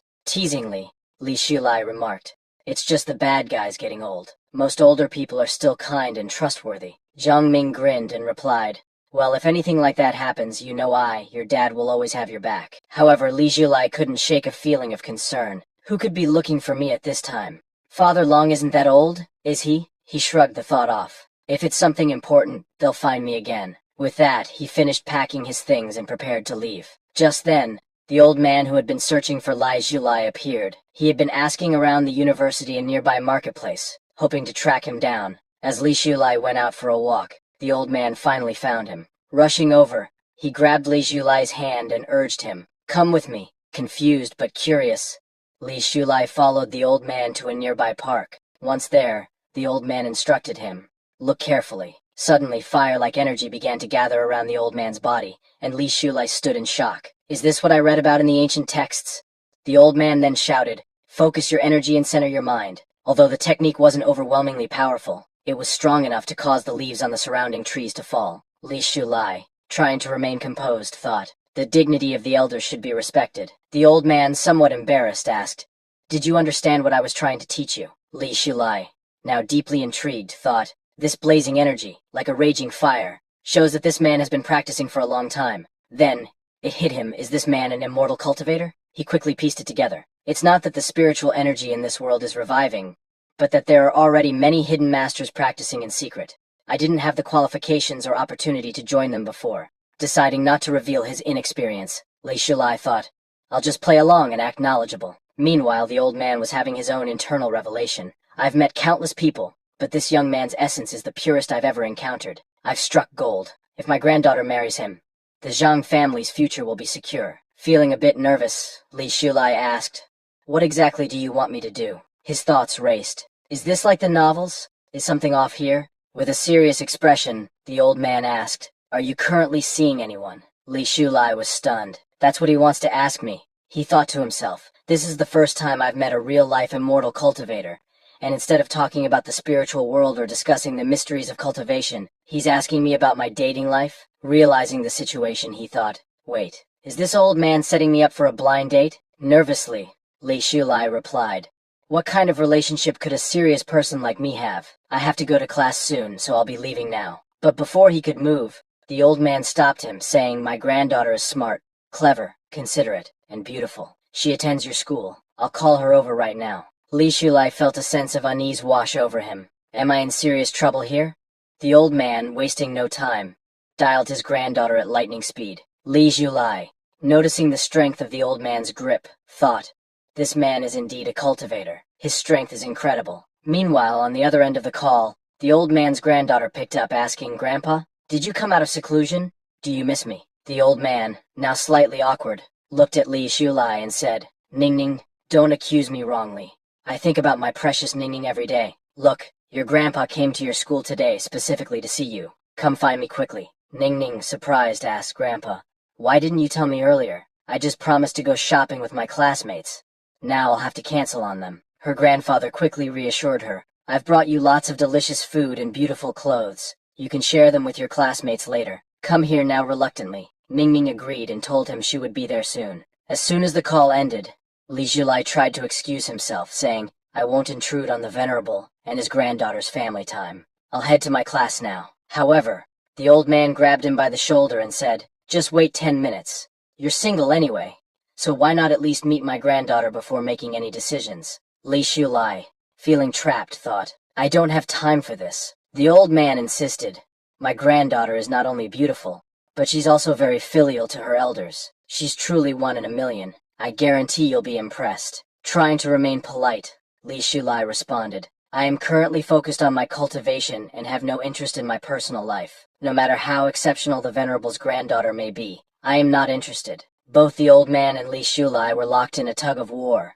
trying to convince each other. The old man, observing Li Shulai's calm demeanor, thought, this young man not only has excellent qualifications, but also strong self-control. At this age, it's rare to see someone remain so composed in the face of potential romance. Despite Li Shulai's attempts to leave, the old man held onto him tightly, grabbing his leg and pleading, I have plenty of resources. Please understand an old man's wish to have grandchildren and live a peaceful family life. However, Li Shulai, exasperated, gently pushed the old man away and firmly stated, I won't agree. The old man, with a wounded expression, said, you're bullying an old man. Li Shulai, speechless, wondered what on earth he was getting involved in. Just then, Xiao Ning was approaching. The moment her figure came into view, the old man immediately released Li Shulai, standing up straight and presenting himself like a perfect gentleman. Li Shulai was utterly shocked when he realized that the old man's granddaughter was none other than Ma Xiaoning. Xiao Ning, confused, looked between her grandfather and Li Shulai. Grandpa, what's going on? Why is Li Shulai with you? She glared at Li Shulai, shouting, why are you so shameless? Since you couldn't win me over, now you're targeting my family. Li Shulai quickly tried to explain, chasing Xiaoning. There seems to be a misunderstanding. The old man also attempted to calm his granddaughter down, but Xiao Ning interrupted, saying, this person's behavior is practically harassment. I've already rejected him, but he keeps pestering me. Why go to such lengths?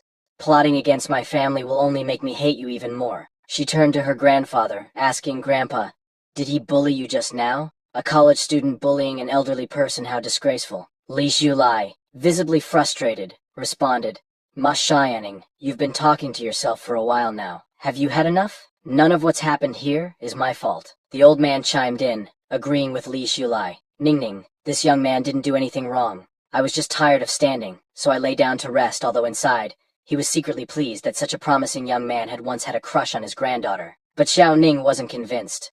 She said firmly, Grandpa, you don't have to be afraid of him. I'm here to protect you. Her grandfather, exasperated, said, Ning Ning, you owe him an apology. You've misunderstood this good young man. Shocked, Xiao Ning exclaimed, him, a good young man. Li Shulai, crossing his arms, replied sarcastically, yes, it's me, your Model 3 good youth, is that okay? Her grandfather continued, I'm serious, Ning Ning. Apologize to Li Shulai. Fuming, Xiao Ning snapped back, apologize to him. That's impossible. Her grandfather, now losing his patience, shouted, Ning Ning. Tears welled up in Xiao Ning's eyes as she cried out, Grandpa, you came all the way to my school just to be mean to me. I don't want to deal with you anymore with that. She turned and ran away. Her grandfather tried to stop her, but it was already too late. He sighed, muttering, this child has no sense of propriety then. With a small smile, he turned to Li Shulai and said, there must be some misunderstanding here. I'll speak with her when I return home. It seems this matchmaking won't work out. Li Shulai, having witnessed the chaotic scene, asked, so, can I leave now? But the old man stopped him, saying, hold on. I can tell you've just begun practicing.